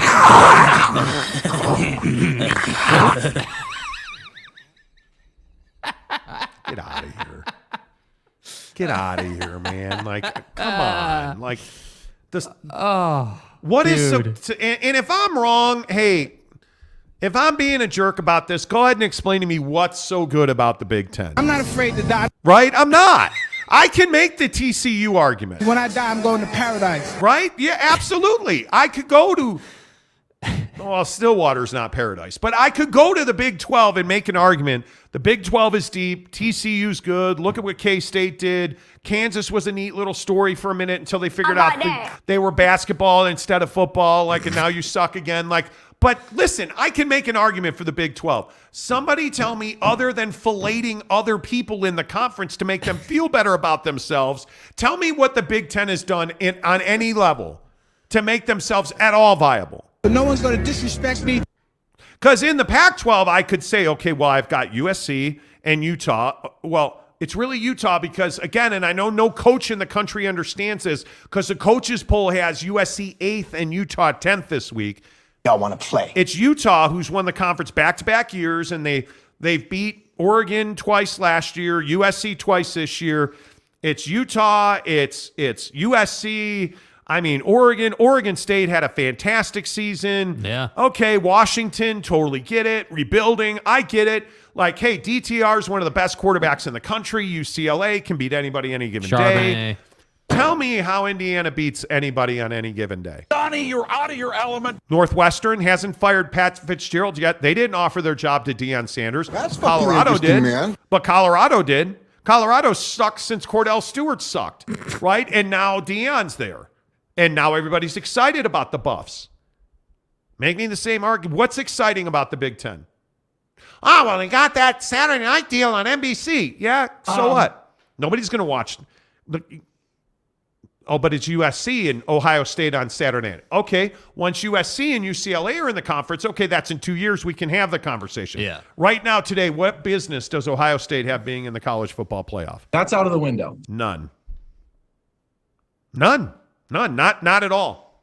I can, you want to make a passionate argument? I can make a passionate argument for Alabama. Roll Tide. I can. And I you know what? I say it all the time. I can make a passionate argument about why Barbecue Pit Stop's the best barbecue equipment store in the business, man. Facts. It's not even that difficult. It's more difficult to argue for Alabama, but I know. Got a strong schedule. Then when I go to bbqpitstop.com, I'm getting Traeger, I'm getting Yoder, I'm getting Big Green Egg. Those are all quality wins. You know, like I'm getting big wins in big games, right? You know, Luke Altmaier is leaving Ole Miss. He's in the transfer portal. A lot of quarterbacks in the portal, baby. A lot of good equipment at Barbecue Pit Stop, bbqpitstop.com. Anytime we talk college football in this show, you know it's presented by Barbecue Pit Stop. Our guys, you know, they're all local entrepreneurs, all 5 stores in Utah, whether that is Logan, Layton, our good friends at Murray. That's a store I've been shopping at. I go down and see Steve and Clinton and Lehigh as well. All of our friends down in St. George. They're all just great guys to do business with. And they get it. They know that you don't always have time to get to the store. That's why you can shop online at bbqpitstop.com. And when we're talking about Christmas shopping season, I'm begging you to shop locally. And you know that we talk about it every day on this show, especially with all of our sponsors that are local, guys like Quick Quack, guys like Papa Murphy's, certainly our guys at Tri-Day Trading, certainly our guys at The Advocates, but absolutely our guys at Barbecue Pit Stop. Local business owners trying to make a living, doing great job of servicing you. And you go into Barbecue Pit Stop, yeah, you know, again, that you're going to get the Yoder. You know that you're going to get, if you haven't seen a Yoder smoker, they're awesome pieces of equipment to look at, right? You know that you're going to get select cuts of meat because now all of their stores have meat counters. I'm for real. You know that you're going to get the best rubs, spices, sauces, wing dust. Their selection of spices, sauces, whole wall full. You know you're getting that.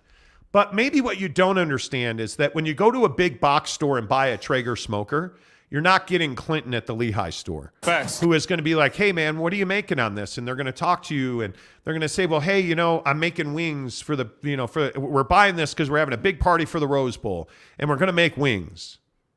Okay, well, hey, what season? You know, you should try this or try that. Hey, do I need to let my brisket, I'm going to make a brisket for Christmas. Do I need to let my brisket rest? Well, yeah. And they're going to give you the recipe and talk to you about different techniques. Like, you're buying into the people at Barbecue Pit Stop. That's That's what makes them great. Now, you're a fool if you don't get the asado seasoning, and I put it on everything, including shredded wheat to pizza and wings. I don't put it on my shredded wheat, but I would.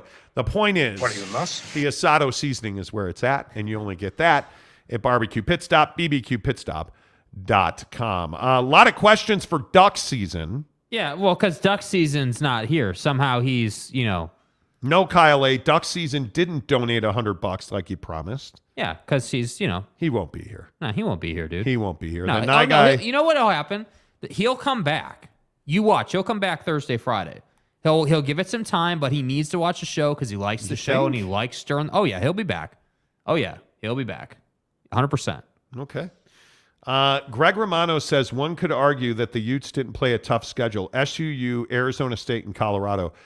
Everybody's got SUU on their schedule. Everybody. The problem for Ohio State is every week it's SUU. And the 2 weeks it wasn't, you got shellacked. Utah's 10-3. Florida loss. At Florida, by the way. SUU, San Diego State. Well, San Diego State sucks. I mean, just ask, our guy asked San Diego State Aztec. Snapdragon. I'm kidding. San Diego State, Arizona State, Oregon State, 42-16. UCLA, loss at UCLA, 42-32. USC, back-to-back. They win, 43-42. At Washington State. Without their starting quarterback, they win. Arizona, Stanford, Oregon, they lose. Colorado, and USC. Best schedule in the country, not close. Most difficult schedule, not close. Good wins, absolutely. You beat USC twice, you belong in the Rose Bowl. So I can make the argument. Yeah. The problem is people that say SUU or weak schedule, you don't understand then that winning on a Thursday night in Pullman, Washington without your starting quarterback is impressive.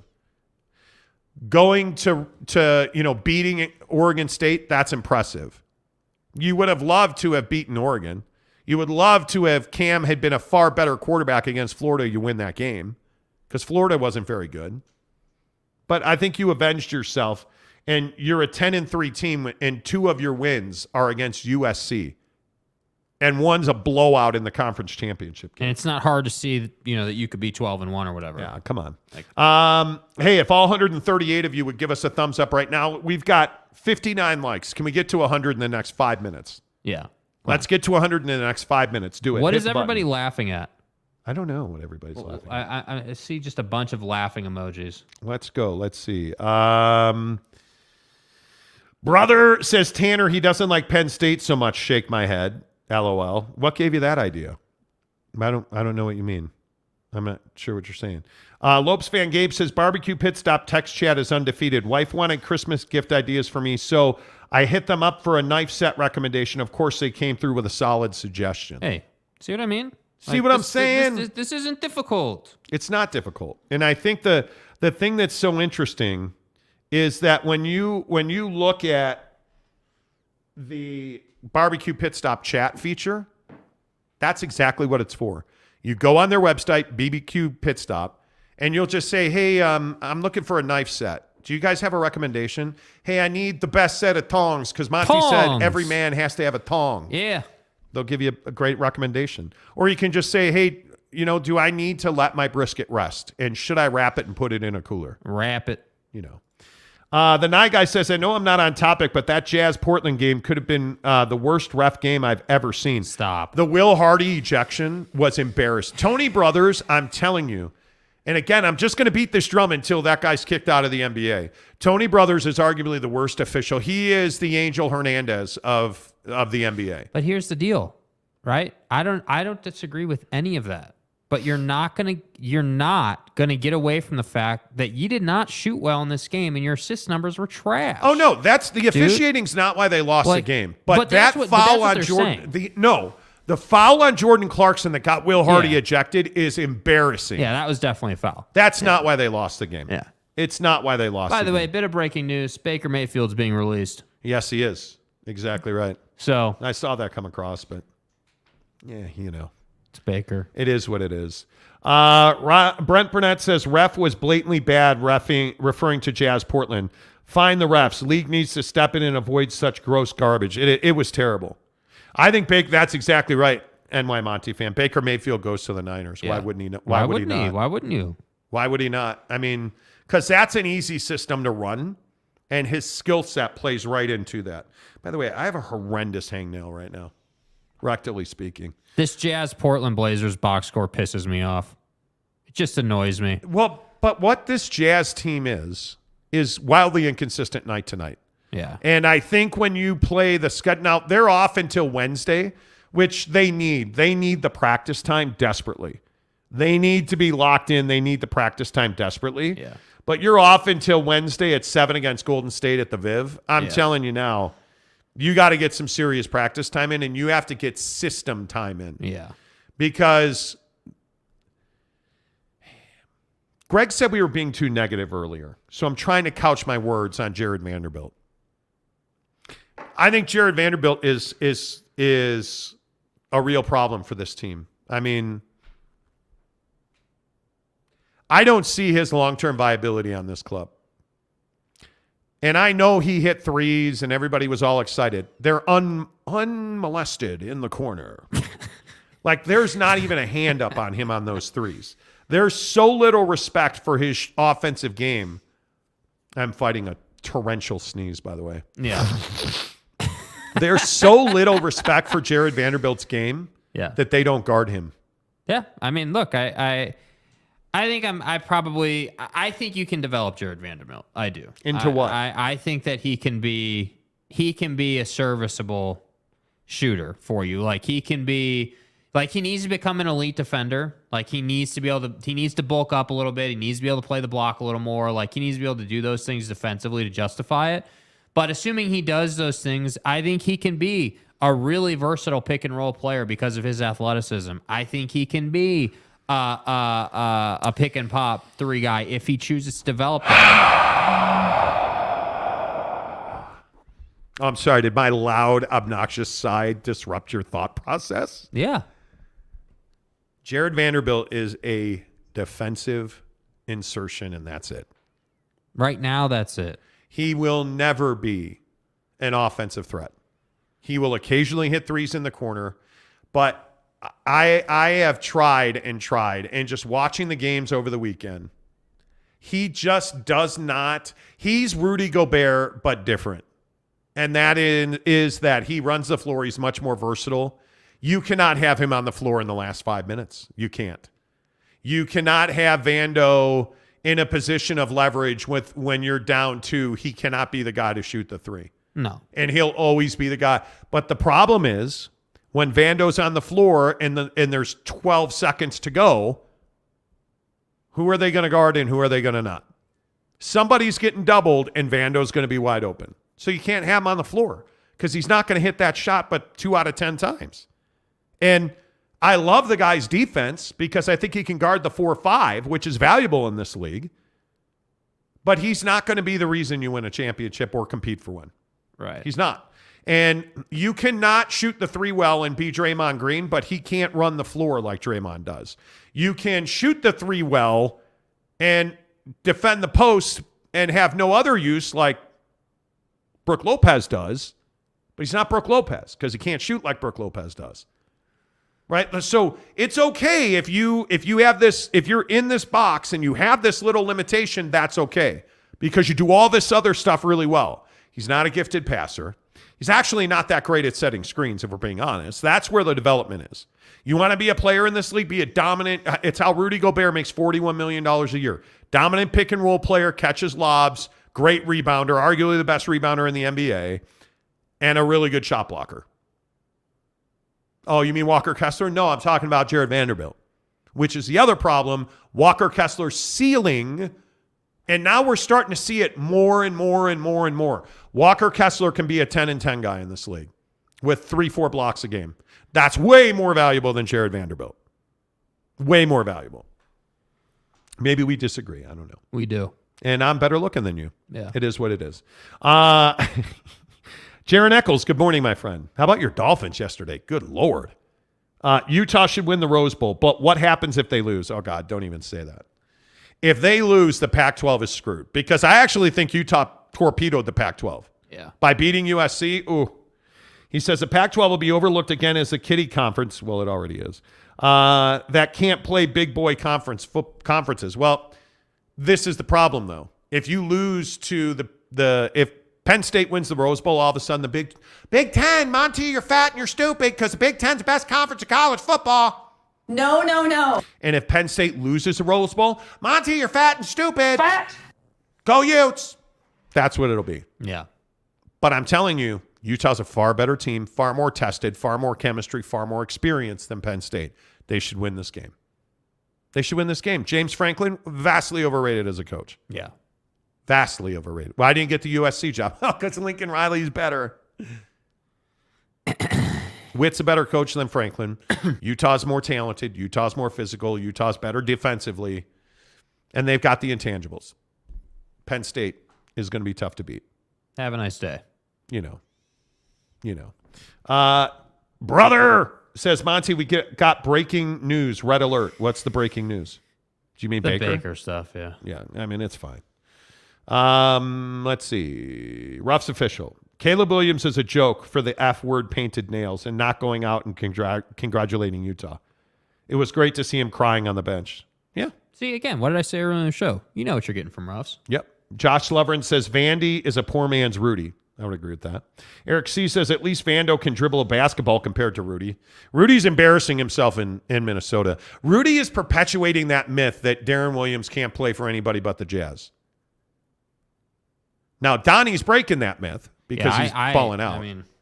But is it true that guys like Rudy, and I think it's true, by the way, that guys like Rudy only thrive in Salt Lake City because they're featured. When they go somewhere else, people are like, hell no, we can't win a championship if that guy's our best player. Guys like Rudy. Yeah. Oh, you mean soft guys who can't hold their own on a floor and don't have a winning mentality. Oh, yeah. Those guys, yeah, they're not going to survive on other teams. That's right. Duck season is in the pizzy. Whoa. Where's my hundo? Let's go. Where's my hundo? You're not getting off the leash this time, bro. Where's my hundo? Cough it up where is it? Or that's it. Duck season says if Caleb Williams wasn't hurt after the first quarter, you lose 52-17, but he was hurt because he got hit. Let's go. Tip function. Because the defense got physical. It doesn't. What happened? You lost $100. What happened? Poverty program. The Utes are going to get blown out. Caleb Williams is the best thing ever.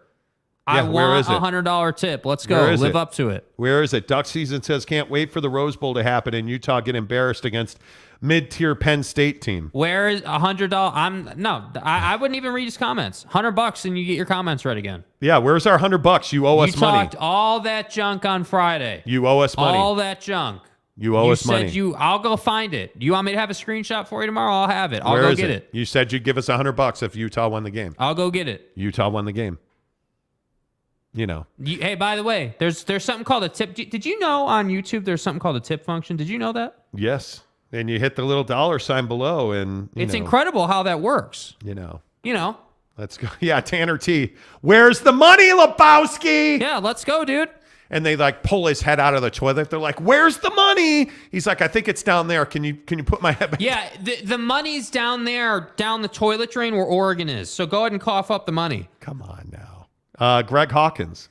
Can't hear duck season whining over the sound of back-to-back championships. Yeah. Yeah. Let's go. Bo Nix. Money. Bo Stick. Nix. Hey, do you want to pay in installments? Do you want to do $20 a show for the next week? Yeah, anyway. Let's go. And the funny part about it is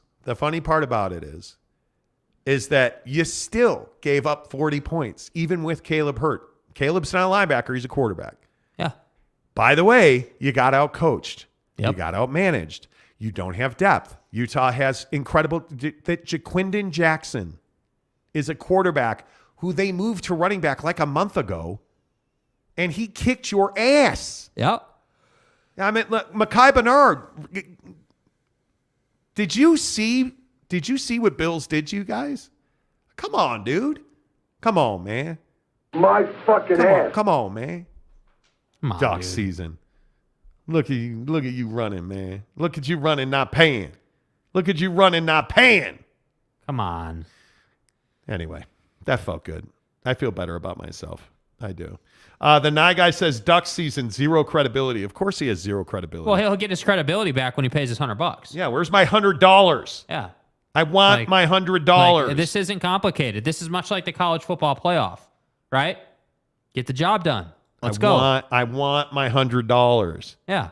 You know what I mean? Like, you come in, and I mean, I'll find the screenshot. We can do that. You know? That's fine. Nobody, you know. Greg Hawkins, does Oregon play in a bowl this year? UNC? LMAO, exactly. Steve Barnard says, Caleb Williams says that he did it on the first run, but you really do not see him hurt until he gets tackled. And that's what I'm saying. Like, do you really think he hurt himself just running on his own? No. Because he was running after the play he says he was hurt on. Come on. Ducks, bro, you're awfully quiet right now, man. You know, seriously, come on. NY Monty fan says he's not paying. He's that guy. Yes, he is. That's okay. That's okay. Yes, he is. I mean, come on. It's okay. Anyway. Yep. The biggest stories in sports every morning presented by our good friends at Quick Quack Car Wash.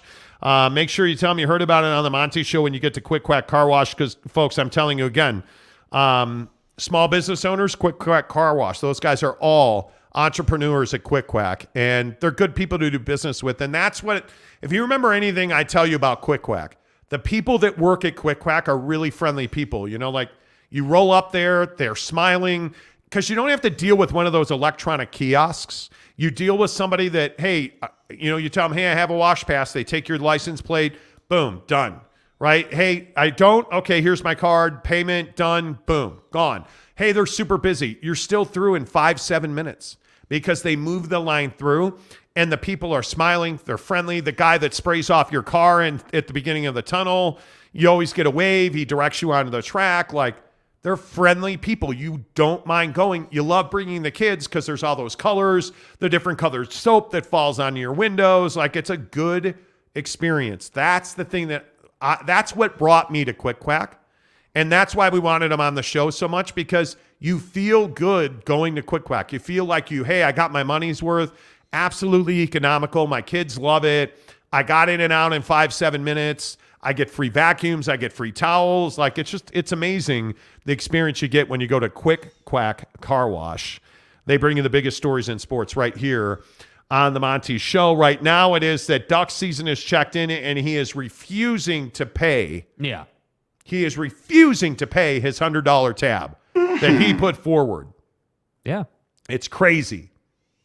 You know. Nye Guy says, breaking news, Mayfield to Quick Quack swing shift. Hey, you know what I mean? You know what I'm saying? Duck season says, imagine losing to a 6-6 Florida team, Poverty University. Yeah, imagine making a bet and talking all this junk on Friday and then not being true to your word. Yeah, imagine being a hypocrite. Yeah. And the only thing that I'll say is, hey man, what about Oregon this year? Did Oregon go undefeated? Oregon didn't go undefeated. Oregon lost to Georgia 49-3. I'm going to get medieval on your ass. You lost to Washington 37-34, and then you went to Reser, as we told you would happen, and you got beat. Because I'll drop that motherfucker. Because Oregon State's a better team than you are. Come on. 38-34. 9-3, 7-2 in conference. Bye-bye. Dude, all you got to do is pay your $100 and you're good to go. Right? You're back you're out of the doghouse. You're back in a good place. And I love that Christian Gonzalez is skipping the bowl game, doesn't even want to hang around for his boys at the bowl game. You know, like, they're out. Like, do you understand how embarrassing you are as a football team when you lose to Georgia 49-3? 3, not like 21.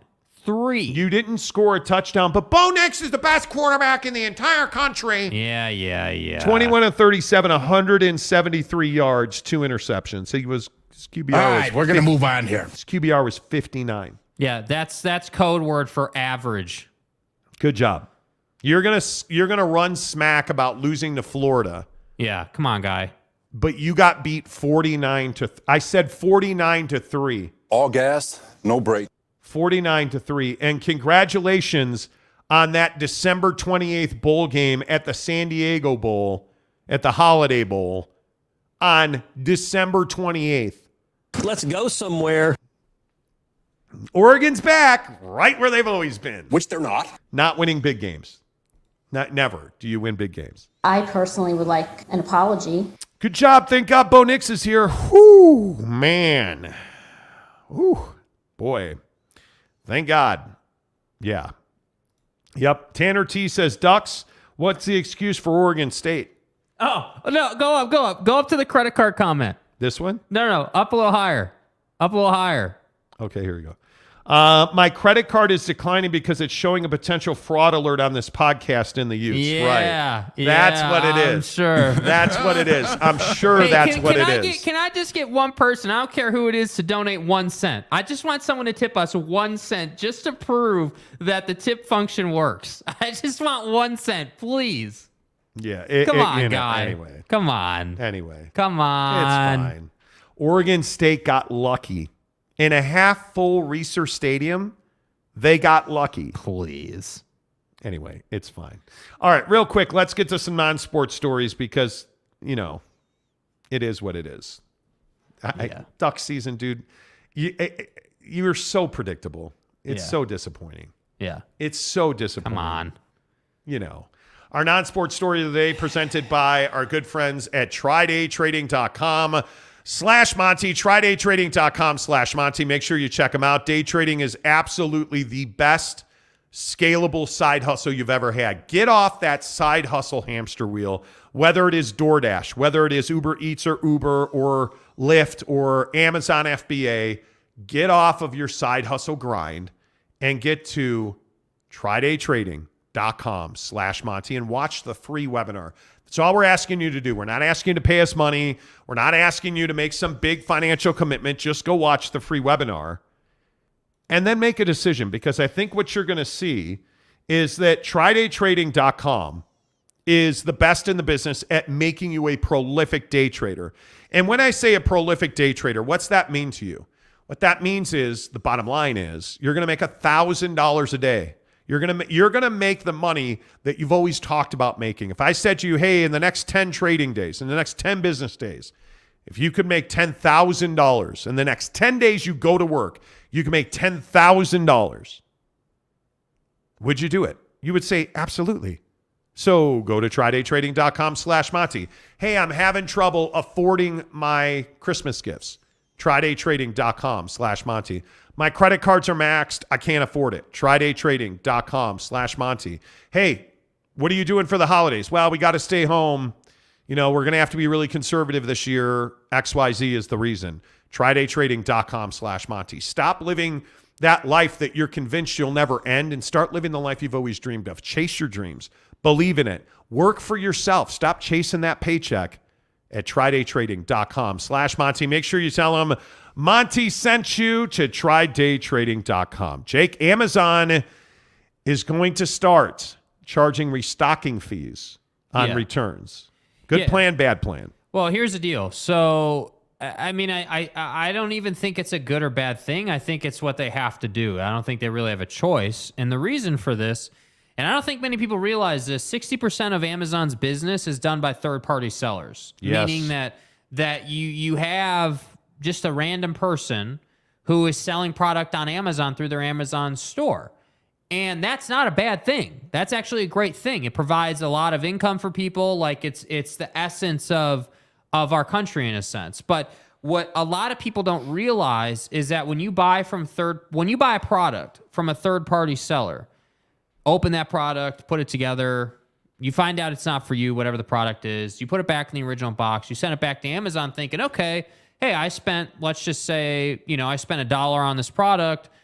I'm expecting Amazon to give me $1 back because that's why Amazon's been so successful. If you think about it, they protect the buyer. That's they basically assure you, hey, if you don't like it, you can return it, we'll refund it, no questions asked. But the problem is when you buy a product from a third-party seller, there's a restocking fee, which basically means, hey, because it was with a third-party seller, we gotta deal with them, and there's some runaround with that. Not to get into the nitty-gritty of it, but But you're putting, what people don't realize is that because Amazon's built on the third-party seller, you got to watch for that. You got to see who you're actually buying it from. On items that are sold on Amazon, when they are returned, Amazon loses 78% of the profit.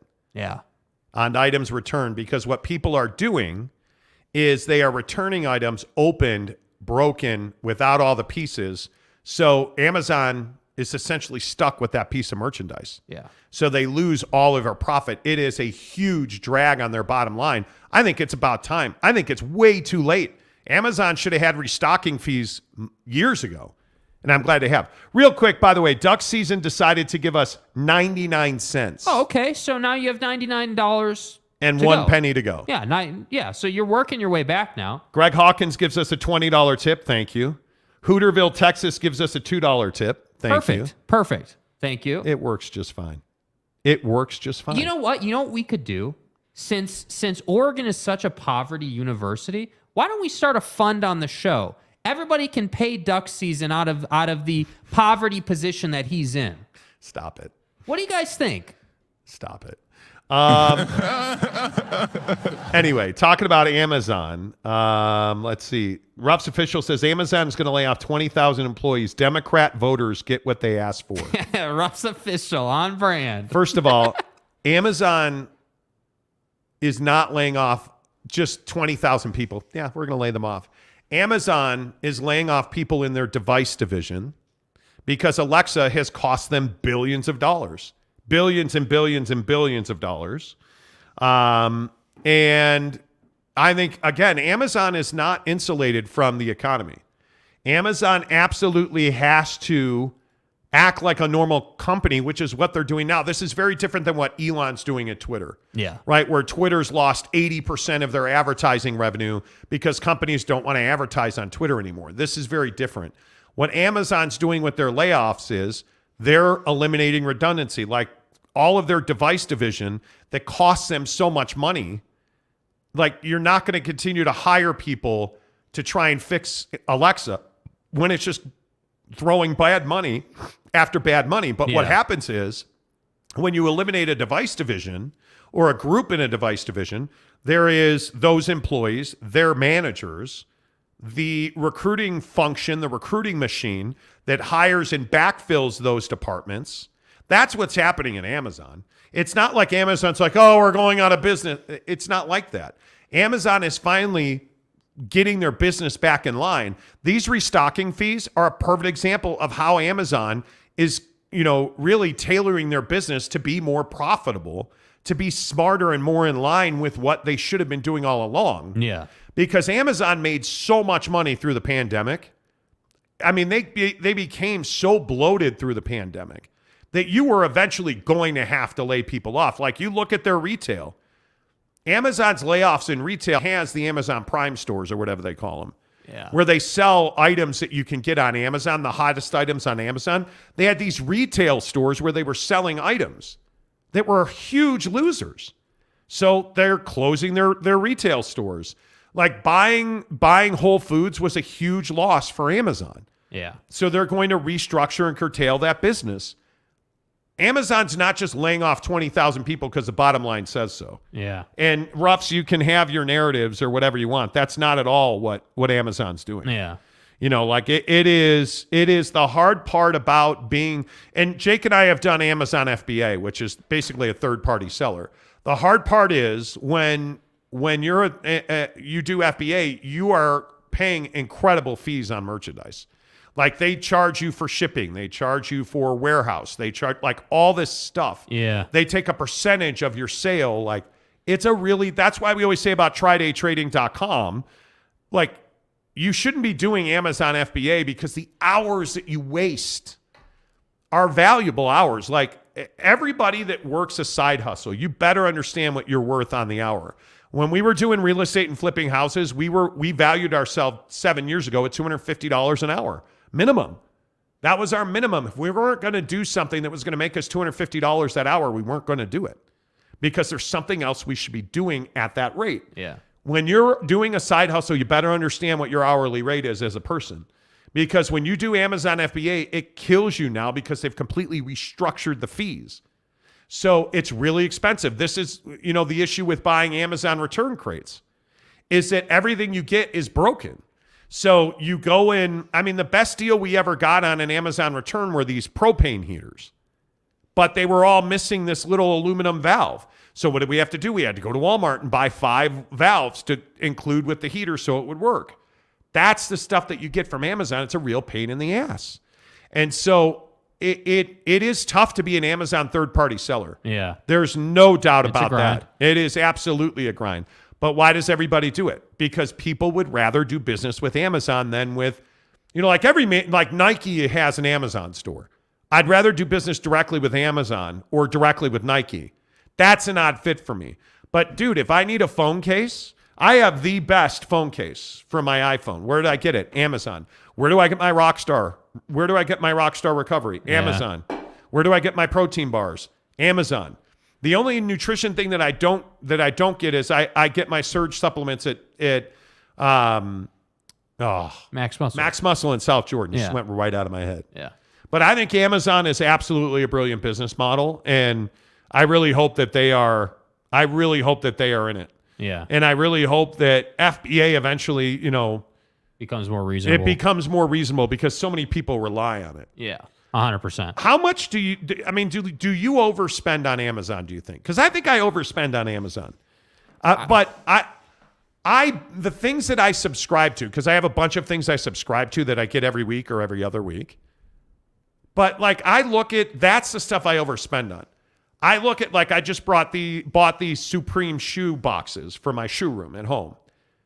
Best price, super easy, absolutely nails it, right? Yeah. Stuff like that I don't feel like I overspend on. Like my wife bought a couple of conversion dongles for her computer setup in her office. You're not going to be able to get that in next day shipping anywhere. I think largely on the subscription stuff, I probably overpay. Everything else I think is really convenient. Yeah, I don't think that I overspend on Amazon. No, I think if you're talking about just overspending for an item, no, I don't think I overspend that much on Amazon. I think if we're talking monthly budgetary concerns, I think I overspend on shoes and just random stuff like that. That would be where I would Yeah, I think that's why the tri-day trading thing. That's why we chased a relationship with them so hard, because I think side hustles. We've done so many side hustles. So many. Yeah. And I feel like the podcast was always our best side hustle. That's why we morphed it into something full time. But I think day trading is absolutely a great side hustle. Yeah. I can't even. Absolutely. I don't even know what other side hustle I would try at this point. Real estate would be the other place that I would wind up. Probably, yeah. I think that the thing with real estate, though, is it takes a lot of money to get into. You can wholesale, and I'm a big believer in wholesaling. Doesn't take any money, doesn't take a real estate license, doesn't take any type of commitment, but it does take work, and it does take the know-how. You have to learn. Yeah, it takes tenacity, and it takes the ability to have a conversation with someone over the phone that you've never met. And we have those skills, and wholesaling is definitely something I would consider. Yeah, I think without a doubt, real estate is where it's at. Yeah. We got to have a conversation about real estate this week. Yeah. Because it's back, I think. Yeah. And I don't know that people realize it's back, but it's back. Yeah. Greg Romano says, I love ordering from Amazon knowing that I can return unwanted merchandise to my local Kohl's 5 minutes away from my house. You scammer. Hey, good to see everybody, including Duck Season, who's taking some heat in the comments right now. Don't forget this show, as always, is presented by our good friends at The Advocates. Find them online at theadvocates.com. Tomorrow we'll have a lot more on the Jazz. I'll talk about Major League Baseball Hall of Fame, too. Yeah, there's Fred some McGriff's stuff going in. down, dude. Gary Bonds is not. We've got a big week of shows for you. Until tomorrow, say goodbye, Jake. Goodbye, Jake.